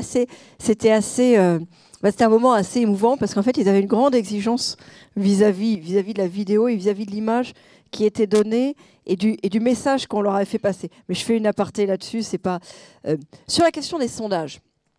Qui est une question beaucoup plus sérieuse. Sur la question des sondages, moi je crois en matière de sondage à l'évolution des sondages quand ils sont faits par le même institut au passage, parce qu'on ne peut pas comparer un truc qui est fait par l'un et un truc qui est fait par l'autre. Mais je crois que les sondages, dans leur évolution, disent des choses. Et ce qu'ils disent depuis le début de la campagne, c'est qu'ils montent. Depuis 1 an que c'est sondé sur Paris, si vous regardez par exemple l'IFOP, qui a déjà fait 5 sondages ou 6 sondages, à chaque fois on a monté. À chaque fois on montait soit au premier tour, soit au deuxième tour, soit aux 2 tours. Et ça, j'y crois. Et puis de toute façon, ça correspond à ce que je sens sur le terrain, qui est en effet que les gens en ont marre, ils ont envie que ça bouge et que ça monte. Il y a un truc auquel je crois moins, c'est le niveau brut. Pourquoi? À cause de la participation. C'est-à-dire que le sondage, il est sur une base 85% de participation. Il y a 85% des gens qui répondent aux sondeurs quand on les appelle chez eux. Le jour du vote sur une municipale, il y a 60, 65%, parfois 55% des gens qui vont voter. Donc il y a un différentiel de plus de 20 points. Et l'élection, elle se gagne là, dans le différentiel de mobilisation. Vous êtes culturellement de gauche. Le sondeur, il vous appelle chez vous. Vous répondez quoi? Vous répondez que vous votez à gauche. Mais ça ne veut pas dire que le jour de l'élection, vous allez vous déplacer. Parce que vous n'êtes pas forcément enthousiasmé par le candidat, parce que vous avez envie d'envoyer un signal au niveau national et que vous n'êtes pas content de la politique qui est menée au niveau national et que vous savez qu'un vote pour le candidat socialiste sera interprété comme un soutien malgré tout à la politique nationale. Il y a plein de raisons qui font en fait que, alors que vous avez répondu aux sondeurs, vous n'irez pas voter ce jour-là. Et la clé de l'élection, elle se niche là. Elle se niche dans le différentiel de mobilisation qui n'est absolument pas mesuré par les sondages. Donc vraiment, moi, je suis attentive à l'évolution des sondages. Je ne suis pas angoissée par le niveau brut des sondages. Je préfère évidemment quand ils montent, et ça tombe bien parce qu'ils montent depuis le début. C'est plus confortable quand ils sont à plus de 50 que quand on est dans la situation de challenger. Encore que ça donne parfois trop de confiance en soi d'être à plus de 50. Moi, ce que je vois, c'est en face des gens qui font pas beaucoup campagne, qui sont pas beaucoup sur le terrain. Ça me revient de tous les arrondissements. On a beaucoup plus de militants, de personnes qui sont présentes dans les arrondissements à faire campagne. Moi, je fais du porte-à-porte 3 fois par semaine. J'ai jamais croisé une équipe socialiste. Hein. Et quand je dis je fais du porte-à-porte 3 fois par semaine, mes équipes font du porte-à-porte dans tous les arrondissements sensibles, quasiment tous les soirs. Voilà. Bon, je dis pas que c'est gagné. Je dis pas que c'est facile. Et d'ailleurs, si ça avait été facile, ça aurait pas été moi. Parce qu'il y aurait eu plein de gens sur le coup. Ben ouais, non mais attendez, c'est là. C'est-à-dire que moi, quand j'ai déclaré ma candidature à la mairie de Paris, on était entre 42 et 43% dans les sondages. Vous savez, si on avait été à 48 ou 49, je peux vous faire la liste de tous ceux qui auraient été candidats. Donc ça aurait pas été simple. Je l'ai pris un peu comme ça. Et puis depuis, ça monte. Et ce que je sens, c'est qu'il y a plutôt un énorme désir de changement. Donc il faut y aller, mobiliser son camp et démobiliser les autres. Et le fait qu'il y a une légère avance dans les sondages et que l'arrogance d'Anne Hidalgo dise de toute façon il faudrait qu'elle ait 53% pour pouvoir gagner, car écoutez un petit peu ce genre de discours, eh bien il faut démobiliser l'autre et mobiliser chacun. On verra bien ce que ça donnera. Moi je suis hyper confiant. Non seulement elle sera maire de Paris, mais elle va faire basculer le 14e. Et il y aura d'autres arrondissements surprises. Je lui ai prédit un certain nombre d'autres arrondissements en son temps, par écrit, hein, par mail. Donc elle pourra me reprendre ensuite derrière en me disant « Nicolas, vous êtes un nul, un archi-nul, etc. » Ce n'est pas exactement des objectifs donc, de cours de bourse, mais c'était presque ainsi. Je lui ai donné un certain nombre d'éléments. Et je pense qu'au final, on va gagner. Et la ville de Paris va basculer. C'était la seule capable de faire gagner Paris. C'est la seule capable de gagner Paris. Et parce qu'elle est légèrement derrière, c'est plutôt, à mon avis, un atout qu'un inconvénient. Ça doit vous motiver, ça vous donner la niaque, ça vous donner donc l'envie de vaincre et l'envie de mobiliser vos copines, vos copains, vos amis autour de vous et de dire à tous ceux qui ne partagent pas nos idées, c'est pas la peine d'y aller. C'est couru d'avance, de toute façon, ils n'ont pas besoin de toi. Je suis d'accord avec vous sur le bashing, c'est pas une bonne méthode, ça a marché pour Hollande, mais les gens reviennent. Bon, dans le 15e, nous avons le privilège d'avoir Anne Hidalgo comme candidate.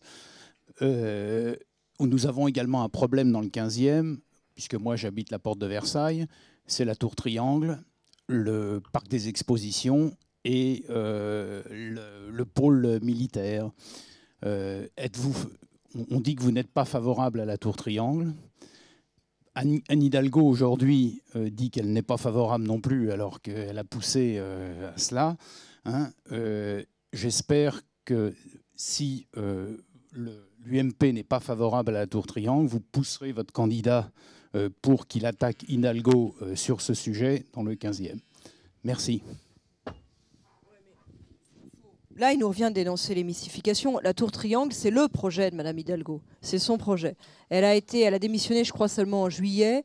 Elle était dans l'organisme qui s'occupait de la tour Triangle, comme elle était dans l'association pour la Philharmonie dont je vous parlais tout à l'heure, avec les 30 millions à payer.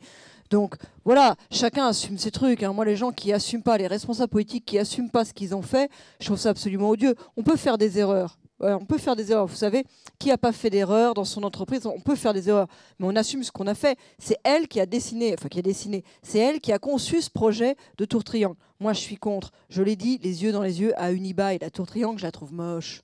Je la trouve moche. D'abord, j'aime pas les tours. le monument le plus détesté des Parisiens, c'est Montparnasse. Les tours en grappe, la Défense, ça commence à devenir joli. Ça, c'est autre chose. Mais la tour unique, le geste unique, l'espèce de tour qui émerge de nulle part, de préférence sur une dalle, j'aime pas. Et la tour triangle, je pense qu'en plus, c'était un concept bureau-logement au début, c'est devenu un concept que bureau. Enfin, ça tient pas debout, leur truc. Donc il faut le dire très clairement. Si vous votez pour la gauche, vous aurez la tour triangle. Si vous votez pour la droite, on est contre. Et si vous votez pour la gauche, vous aurez des tours partout. Parce que des projets de tours, ils en ont ailleurs. Je prends l'exemple de Bercy-Charenton, dont je parlais tout à l'heure. Moi, je veux couvrir les voies de chemin de fer. Ça permet de créer 60 hectares. Et là-dessus, vous pouvez créer un complexe bureau-logement avec des choses vraiment sympas.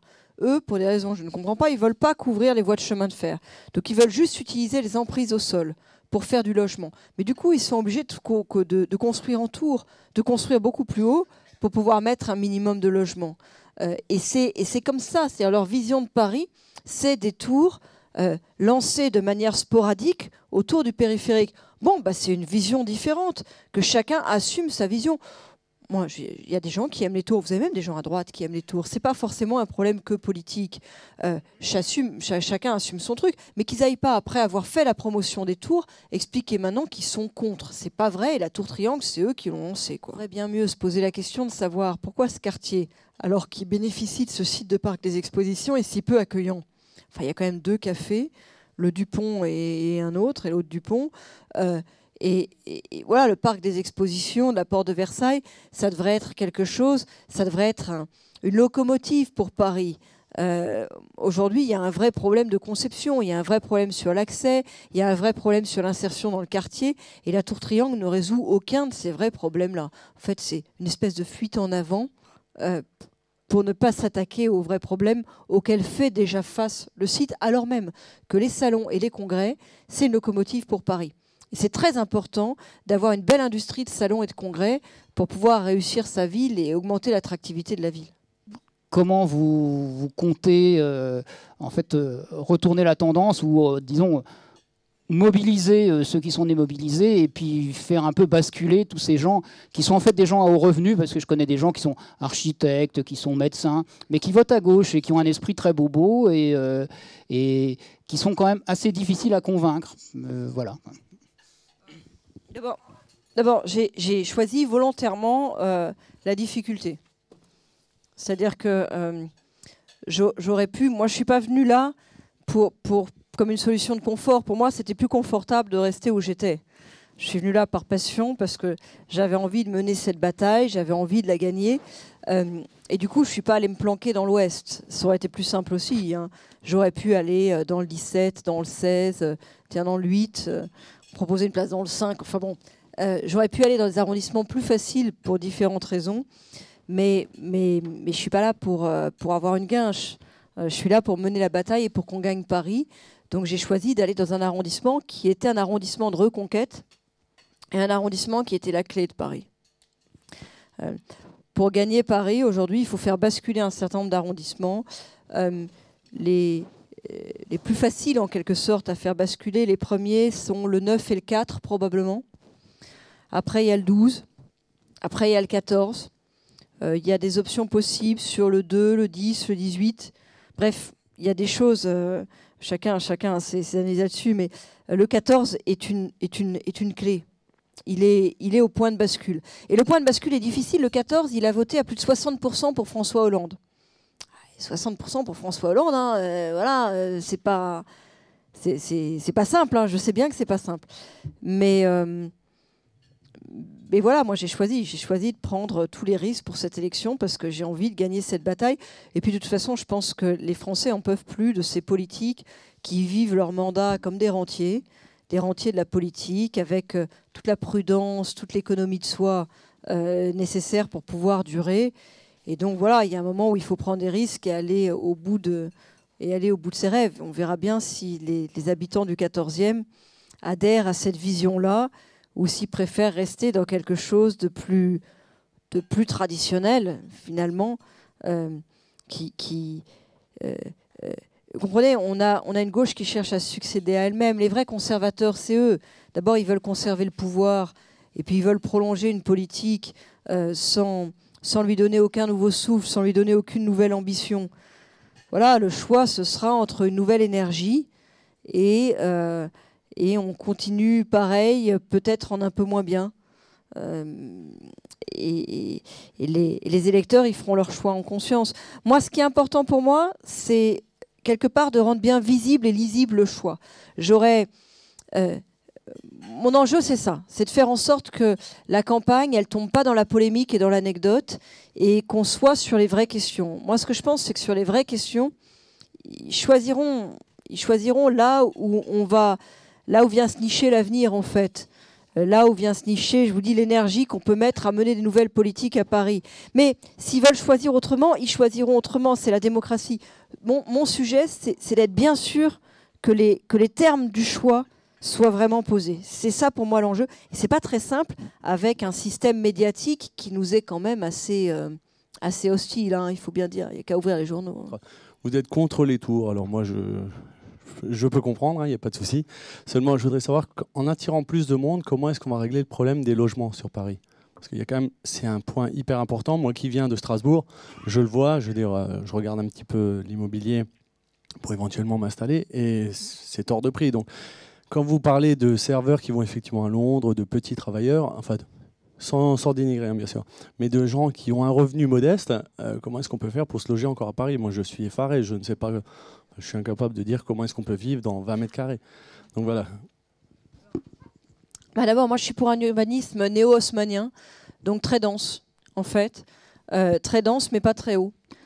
Paris est une des villes les plus denses au monde, bien qu'elle ne soit pas très haute. Parce que c'est une densité au sol. C'est l'histoire de Paris qui s'est constituée comme ça. Et moi, je préférerais qu'on poursuive dans cette voie-là. Vous savez bien qu'une tour, c'est pas forcément plus dense qu'un quartier bien compact et pas très haut. Parce qu'en fait, une tour, elle a besoin de respirer autour. Et puis, il y a une deuxième chose, c'est qu'à Paris, il faut créer des nouveaux fonciers. Et créer des nouveaux fonciers qui nous permettent de recoudre du même mouvement Paris avec sa banlieue. C'est pour ça que je voudrais qu'on investisse de l'argent dans la couverture du périphérique. Je trouve ça beaucoup plus intelligent d'aller investir de l'argent dans la couverture du périphérique et dans la couverture des voies de chemin de fer pour créer des nouveaux fonciers qu'aller l'utiliser à préempter des immeubles dans le cœur de Paris. Je vous donne des exemples de choses simples à faire. Quand vous prenez le train à la gare de l'Est, avant le périph', intramuros, vous avez plein d'entrepôts en R+1. Maintenant, on sait comment enterrer ces entrepôts et construire en R+5 au-dessus. Ces entrepôts-là, ils sont privés. C'est facile à faire sur des entrepôts publics pour des raisons d'horizon, de retour sur investissement. Sur des entrepôts privés, c'est plus compliqué parce que le retour sur investissement pour une opération comme ça, il est un peu long pour un privé. Mais du coup, avec des fonds de dotation, on peut le faire. C'est quelque chose à faire. Ça permet de récupérer du foncier à l'intérieur de Paris. Tous les endroits où vous avez des voies de chemin de fer, et notamment les endroits où les voies de chemin de fer recoupent le périphérique, il y a de l'espace à trouver. Vous pouvez par exemple trouver des voies de chemin de fer, alors intramuros, de l'espace sur les voies de chemin de fer de la gare du Nord. Au nord de la gare du Nord, ça vous permet de faire un ensemble pour requalifier le quartier de la gare du Nord qui aujourd'hui est immonde et qui a besoin d'un centre d'affaires, plus de logements étudiants, parce qu'il va y avoir le campus Condorcet pas loin. Et là, vous pouvez créer aussi du nouvel espace. Sur la couverture du périphérique, moi je ne propose pas de construire sur le périphérique, je propose de couvrir pour récupérer des espaces de qualité, parce qu'en fait ça permet d'effacer le bruit et la pollution, de basculer sur la couverture des espaces verts et des équipements sportifs qui sont aujourd'hui dans l'ancienne zone en fait, entre le boulevard des Maréchaux et le périphérique, qui sont souvent d'assez mauvaise qualité. En plus, ils sont en bordure de périphérique, donc c'est pollué et bruyant. Et ça permet de récupérer de l'espace au sol et d'y construire du logement. Enfin, il y a des opérations comme ça qui vous permettent de récupérer du mètre carré. Bon. Et puis une fois qu'on aura construit le périphérique, qu'on aura couvert le périphérique, qu'on aura recousu Paris avec sa banlieue, à terme, moi je crois qu'il faudra intégrer les villes de la petite couronne. Comme on l'a fait par le passé. Ménilmontant, Belleville, Auteuil, Passy, le Petit Montrouge, tout ça, c'était des villages autour de Paris. C'était pas dans Paris. Et puis ça a été intégré à mesure que Paris a grandi. La nouvelle frontière de Paris, elle est là. Mais ça ne se fait pas en imposant un truc administratif comme avec le Grand Paris. Ça se fait en inventant un urbanisme qui permet de rendre évident qu'en fait, il y a des communes de la petite couronne qui sont Paris. Et le jour où ce sera rendu évident par l'urbanisme, il n'y aura qu'à faire un référendum. Et les gens et les habitants, ils diront oui tout de suite. Ils diront oui, parce que quand vous habitez Pantin et que vous êtes à l'étranger et qu'on vous demande où est-ce que vous habitez, Vous répondez, j'habite Paris. Madame, vous avez dit tout à l'heure que vous étiez enseignante à Paris. Puis quand Nicolas Miguel vous a posé la question, vous avez dit en région parisienne. Ben oui, mais on est tous comme ça. Ce que je veux dire, c'est que le jour où les habitants de Pantin, vous leur ferez le référendum en leur disant est-ce que vous voulez rester habitant de Pantin ou est-ce que vous voulez devenir parisien dans un village qui s'appellera Paris-Pantin, vous savez quoi, il y aura 95% de gens qui diront Paris-Pantin. Donc, mais pour ça, il faut donner une réalité et dépasser cette frontière du périphérique qui est aujourd'hui une espèce de saignée physique et symbolique qui enserre Paris comme dans un corset. Pour bien vivre dans Paris, il faut bien y circuler et être en sécurité. Je voulais avoir votre point de vue sur la position que vous auriez par rapport au Grand Paris, notamment sur le côté nord du Grand Paris, avec le doublement de la ligne 14, le prolongement de la ligne 13, où la ville de Saint-Denis devient une petite deuxième défense et il y a de plus en plus de monde qui veulent circuler et venir dans Paris et c'est complètement infernal aujourd'hui. Alors, votre position par rapport à la politique du Grand Paris, est-ce que vous êtes 100% en phase? Est-ce que vous voyez des aménagements par rapport à ce qui a été inventé? De mon avis personnel, il y a certains points qui sont quand même discutables. Moi, je suis tout à fait favorable, encore une fois, à ce qu'on élargisse Paris. Je pense qu'il faut étendre Paris, si vous voulez. Je pense que une ville de 2 300 000 habitants, elle ne peut pas concourir à armes égales avec des métropoles de 10 millions. Donc on a besoin de donner de l'unité à tout ça, et puis c'est permettre de trouver des respirations aussi en termes d'urbanisme et de construction. En revanche, ça ne se fait pas en créant d'emblée une administration, ça se fait en développant des projets conjoints qui donnent du corps aux choses. Je m'étais beaucoup occupée, quand j'étais ministre en charge des transports, du Grand Paris Express. Parce que c'est la première urgence aujourd'hui quand on est en banlieue. C'est de pouvoir circuler dans des transports de qualité, dans des transports sûrs. C'est une condition de développement de nouveaux territoires. Vous voyez, quand on parle de Paris-Saclay, c'est bien Paris-Saclay, mais moi j'ai été étudiante sur le plateau de Palaiseau. Il fallait absolument avoir une voiture, ou alors il ne fallait pas craindre de descendre la nuit par un petit chemin coupe-gorge et sans lumière à la station de RER de Lozère. Elle s'appelait Lozère, la station de RER. Vous ne pouvez pas développer ces endroits-là si vous n'avez pas résolu d'abord la question du transport. La critique que je fais finalement aujourd'hui au développement qu'on imagine en Île-de-France, c'est que je trouve qu'on inverse complètement les choses. On se donne des objectifs, mais c'est très administratif comme façon de faire. On se dit il faut construire tant de logements. On se dit il faut construire tant de bureaux. Mais on ne se pose pas la question du parcours de vie des uns et des autres. Ça commence par un parcours de vie, ça commence par des logiques individuelles. Et aujourd'hui, le parcours de vie du Parisien et du banlieusard, il a une première urgence, c'est le transport. Avant même la question du logement, en fait. C'est le problème du transport, parce que du logement, vous pouvez malgré tout en trouver un peu loin, mais si vous n'avez pas le transport, vous ne le résolvez pas. Et puis assez vite, il va y avoir une deuxième urgence qui est en train de monter, qui est l'attractivité économique, pour pouvoir être dans un ensemble qui respire et dans lequel il trouve un boulot. Et ces urgences-là, elles sont pour aujourd'hui. Et elles ne seront pas résolues avec une administration qui va mettre au moins 3 ans à se mettre en place avant de produire quoi que ce soit. Pourquoi est-ce qu'ils font tout ça, hein? Je l'ai évoqué tout à l'heure, je l'ai glissé, mais je voudrais quand même leur dire que vous l'ayez bien en tête. Le problème, c'est la dette de la Seine-Saint-Denis.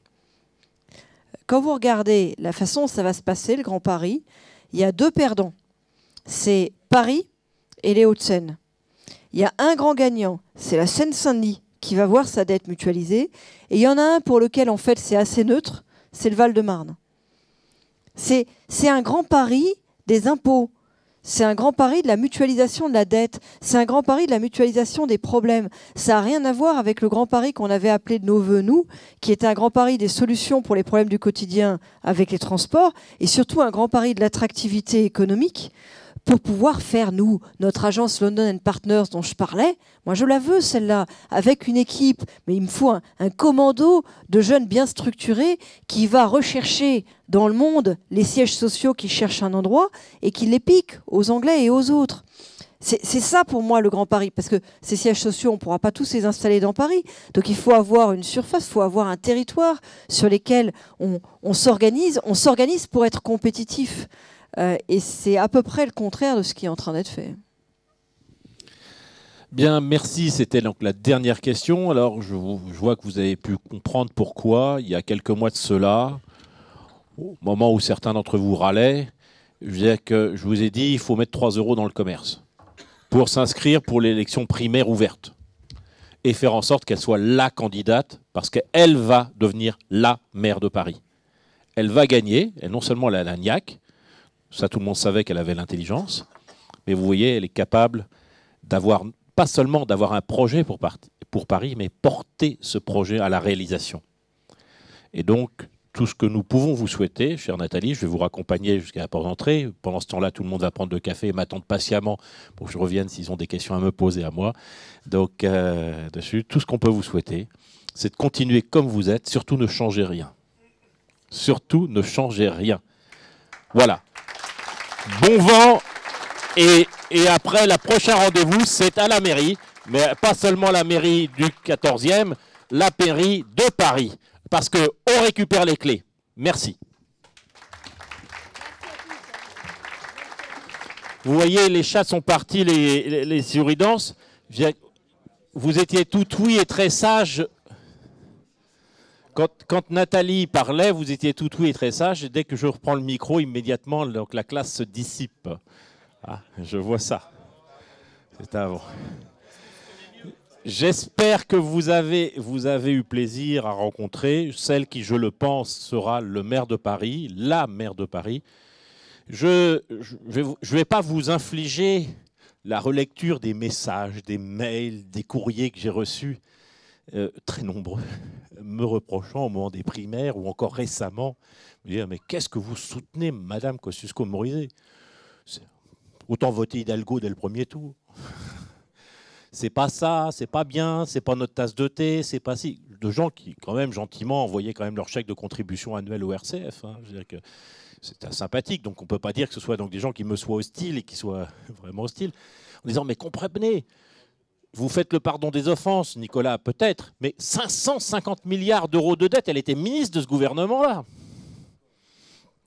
Non mais, c'est un certain nombre de choses. Je crois qu'il faut savoir s'unir. Il faut, à Paris, choisir l'efficacité. Éviter les fauteurs de troubles, j'allais dire les fouteurs de merde, mais monsieur, vous m'avez deviné. Éviter les sirènes des uns et des autres. Éviter les extrêmes aussi, parce que certains peuvent être tentés parce que, bon, ben, mon Dieu, je dirais qu'ils en ont vraiment, vraiment très, très marre de voter pour un tel ou pour un tel, etc. Et faire en sorte de leur faire la surprise du siècle, c'est-à-dire de les virer de l'hôtel de ville à Paris. Et ce sera ce que je disais tout à l'heure, donc voilà, exactement. Exactement, ce sera leur grande surprise parce que c'est votre bouche et les oreilles autour de vous qui vont compter.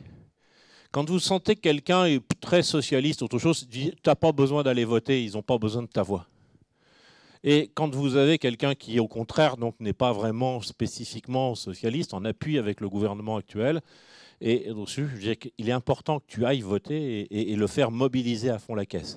Et s'il y a une personne âgée qui a des difficultés, s'occuper donc d'aller la chercher pour l'emmener voter. Ou au contraire, demander donc à faire une procuration, demander par exemple un policier passe chez elle pour rétablir, parce qu'une personne âgée qui ne peut pas se déplacer au commissariat peut faire venir un policier pour faire la procuration chez elle. Il faut le savoir. Donc ne vous inquiétez pas, c'est important. Et chaque petit geste des uns des autres, autour de soi, à ses amis, à ses collègues commerçants, auprès de ses employés qui votent sur Paris, c'est important donc de le faire, parce que c'est une élection, j'allais dire, j'ai eu quelques briefings avec Nathalie il y a quelques mois, il y a quelques trimestres de cela déjà, sur les orientations, sur les thèmes de campagne, etc., et surtout sur la stratégie. Ville de Paris, c'est 2 300 000 habitants. C'est 1 350 000 électeurs inscrits. Sur ce 1 350 000, il y en aura peut-être 900 000 qui vont aller voter. L'important donc, c'est donc de se retrouver avec 450 000 et plus. Alors comme ça se joue, j'allais dire, arrondissement par arrondissement, je dirais que donc dans Paris, donc ce sera à chaque fois, je dirais qu'il y aura, j'allais dire entre guillemets, dans le 16e, peut-être davantage de voix que ce que souhaitait. Et dans d'autres arrondissements, il faudra faire en sorte que dans les arrondissements cibles qu'elle a cités, qu'elle a donnés, il puisse y avoir vraiment cette mobilisation de tout le terrain. Vos amis qui veulent voter à gauche, surtout, dire mais ils n'ont pas besoin, par en week-end. Elle n'a pas besoin, parce que de toute façon, elle est mauvaise, hein, je veux dire qu'Anne Hidalgo. Puis elle est, de toute façon, les doigts dans le nez, c'est pas la peine. En revanche, des amis qui, eux, ne sont pas vraiment en faveur donc, de cette dame, eh bien, les mobiliser à fond la caisse et faire en sorte qu'eux-mêmes mobilisent autour d'eux. Parce que cette mobilisation différenciée, c'est cela qui va faire la victoire. Vraiment, à la ville de Paris, c'est cela qui va faire la victoire. Dans un arrondissement, l'envahi se fera au premier tour. La défaite se fait toujours au premier tour ou la victoire se fait toujours au premier tour. Moi, je travaille actuellement, je dirais que sur une autre campagne, qui est celle de Verneuil-sur-Avre, avec une échelle beaucoup plus petite, mais c'est comme un arrondissement de Paris, quoi. Je dirais que Verneuil-sur-Avre, c'est 4600 électeurs. Et donc, on travaille, on fait Christophe, mon frère, est candidat tête de liste. Moi, je m'occuperai de la communauté de communes si je suis donc élu. Enfin, si la liste gagne, moi, je suis dans le fond de la liste. Donc, du coup, je serai uniquement dans la communauté de communes. Et on fait un travail extraordinairement différencié. On a fait un pointage fin sur la liste électorale, de savoir, entre guillemets, qui nous était plus ou moins favorable. Et on va surtout travailler à la mobilisation de ceux qui nous sont favorables. Et on travaille aussi sur des mobilisations thématiques. Une personne âgée, je dirais que de plus de 70 ans, on travaille sur des courriers très thématiques qui vont arriver au dernier moment, c'est-à-dire sans possibilité de réplique, juste pour pouvoir dire exactement quelles sont les choses qui ne se sont pas passées. Parce que ce qu'elle n'a pas dit, parce qu'on ne peut pas tout dire en 2 heures donc de dîner-débat, 2h30, c'est que, par exemple, il y a plein de choses qui ne se font pas à Paris, qui se font partout ailleurs et qui devraient se faire à Paris pour le mieux vivre à Paris. Vous avez par exemple dans une ville comme Paris, vous avez très peu de choses de fait pour le maintien à domicile des personnes âgées. Elle va le faire. Faire en sorte que les personnes âgées aient un lien social. Qu'il y ait une visite de quelqu'un de la mairie au moins 2 fois par an. On en a parlé longuement donc il y a quelques mois de cela. Je dirais que faire en sorte qu'il puisse y avoir, parce que le personnel qui est en sureffectif, on va peut-être effectivement l'employer à faire autre chose que du mauvais boulot. Et dire que ce qui est assez amusant, c'est qu'elle ne peut pas vous le dire. Mais on le sait très bien. On peut supprimer 500 postes par an, c'est-à-dire 3000 postes sur les 14 000 de sureffectifs. Mais en réalité, on n'en supprime pas 500 par an, on en supprime 1200 à 1300. Pourquoi? Parce qu'à partir du moment où vous commencez à bouger des gens de leur endroit où ils ne font rien, et que vous leur demandez de faire quelque chose, et quelque chose qui est mesurable, sur lequel ils ont compte rendu, bah, ça les énerve de travailler. Et à certains moments, ils vont trouver un endroit plus au frais dans une municipalité socialiste, donc ils vont démissionner de la fonction publique de la ville de Paris. Et sachez-le que c'est comme ça que ça se passe. J'ai je ne sais combien donc, de maires que je connais, parce que je fais la tournée de tous les maires de France tous les 5 ans maintenant, et qui me racontent un peu comment ils ne virent que jamais, rarement ou presque jamais, une personne. En revanche, à un moment, quelqu'un qui foutait rien, quand on l'oblige à travailler, bah, il finit par se fatiguer et il décide de démissionner parce qu'il trouve une sinécure, parce qu'il a été mis là, parce que sa carte politique, son étiquette, il était là, genre d'une sinécure, eh bien il trouve une sinécure ailleurs, bien évidemment. Voilà, c'est ce qu'il faut savoir. Je dirais que donc, de toute façon, ça peut aller mieux, ça peut aller plus vite, et de toute façon, ça ne peut pas aller pire que la manière dont c'est géré donc, actuellement, et dont ce sera géré si jamais Anne Hidalgo. Je dirais que, parce qu'Anne Hidalgo, ce n'est pas seulement de la Noé continuum, mais c'est de la Noé empire. Et de la Noé empire, y compris au plan caractère. Je dirais que de la Noé, je dirais qu'il fait un peu une sorte de complexe, autre chose, donc il n'ose pas toujours faire donc, les choses jusqu'au bout. Et puis il a à mettre en place un certain nombre d'alliances. Tandis que là, Anne Hidalgo, qui veut le pouvoir depuis tellement longtemps, il ne faut quand même pas oublier ce que sur Internet vous apprendrez en tapant Anne Hidalgo Hollande, hein. Tapez Anne Hidalgo Hollande sur Google, vous avez plein de choses, hein. Vous allez voir, vous allez marrer. Elle veut le pouvoir. Alors, Valérie, Dieu et son âme, enfin, pas encore, la restitue rapidement en bonne santé. Valérie Trierweiler, donc Valérie s'était opposée et a vexé à mort Delanoë parce que je veux dire que Delanoë devait être garde des Sceaux, pardon. Décidément, ce soir, je fourche. Donc, il devait être garde des Sceaux, c'est totalement, oui, le hasard. Hein. Et Hidalgo était maire de Paris. Et donc, je dirais que Valérie Trierweiler ne voulait absolument pas qu'il y ait la présidence de l'Assemblée nationale ex de Hollande, le maire de Paris ex de Hollande, et donc toutes les deux mères donc, de ses enfants, je dirais que dessus. ouais, le maire et la mère, et qu'elle se trouve donc entre guillemets tenancière donc du bazar donc de la rue du Faubourg Saint-Honoré, juste pour recevoir quand il y a donc quelqu'un à recevoir, passez-moi donc le sel et autre chose. Donc ça aurait été c'était un peu vexant. Alors du coup, M. Delanoë en veut beaucoup parce qu'il en avait marre de la mairie. Il voulait passer. Anne Hidalgo, ça faisait beaucoup de temps qu'elle l'emmerdait, je veux dire que quasiment tous les jours pour lui dire quand est-ce que tu me passes le bout, quand est-ce que tu me passes le bout, quand est-ce que tu me passes le bout. Et puis finalement, comme il n'avait pas de place à côté, il n'allait quand même pas se barrer à Bizerte. Paraît-il que ça pète à Bizerte, quoi. Excusez-moi, l'ambiance n'est pas vraiment à 100% donc agréable à Bizerte actuellement. Et donc, au Bois de Boulogne. Non, mais attendez. Vous êtes comme Laurent Gérard, vous dites que Notre-Dame de Paris, il y en a deux. Non, quand même, non, laissez-le comme ça. Donc voilà, exactement, c'est tout à fait donc intéressant. La ville de Paris peut être gagnée et la victoire, c'est vous qui la faites. C'est-à-dire que si vous avez, même en habitant en province, quand on habite donc en province, on connaît des Parisiens. Et je dirais que mobiliser, c'est important. Quand on habite en banlieue, on a beaucoup donc, de gens que l'on connaît, qui peuvent voter à Paris. Et mobiliser, c'est très important. Donc la mobilisation, c'est votre camp. Donc vous avez compris pourquoi je pense que la future maire de Paris a siégé à ma droite tout à l'heure. Et je dirais que donc, finalement, je suis plus à gauche qu'elle. C'est que ça avait dû vous choquer un petit peu.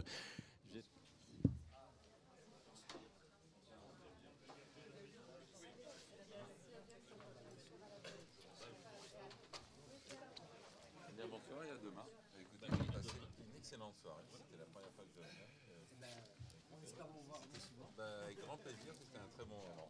Il y a un billet qui est resté dans le machin, on plie tout ça, et c'est comme ça qu'on leur pique.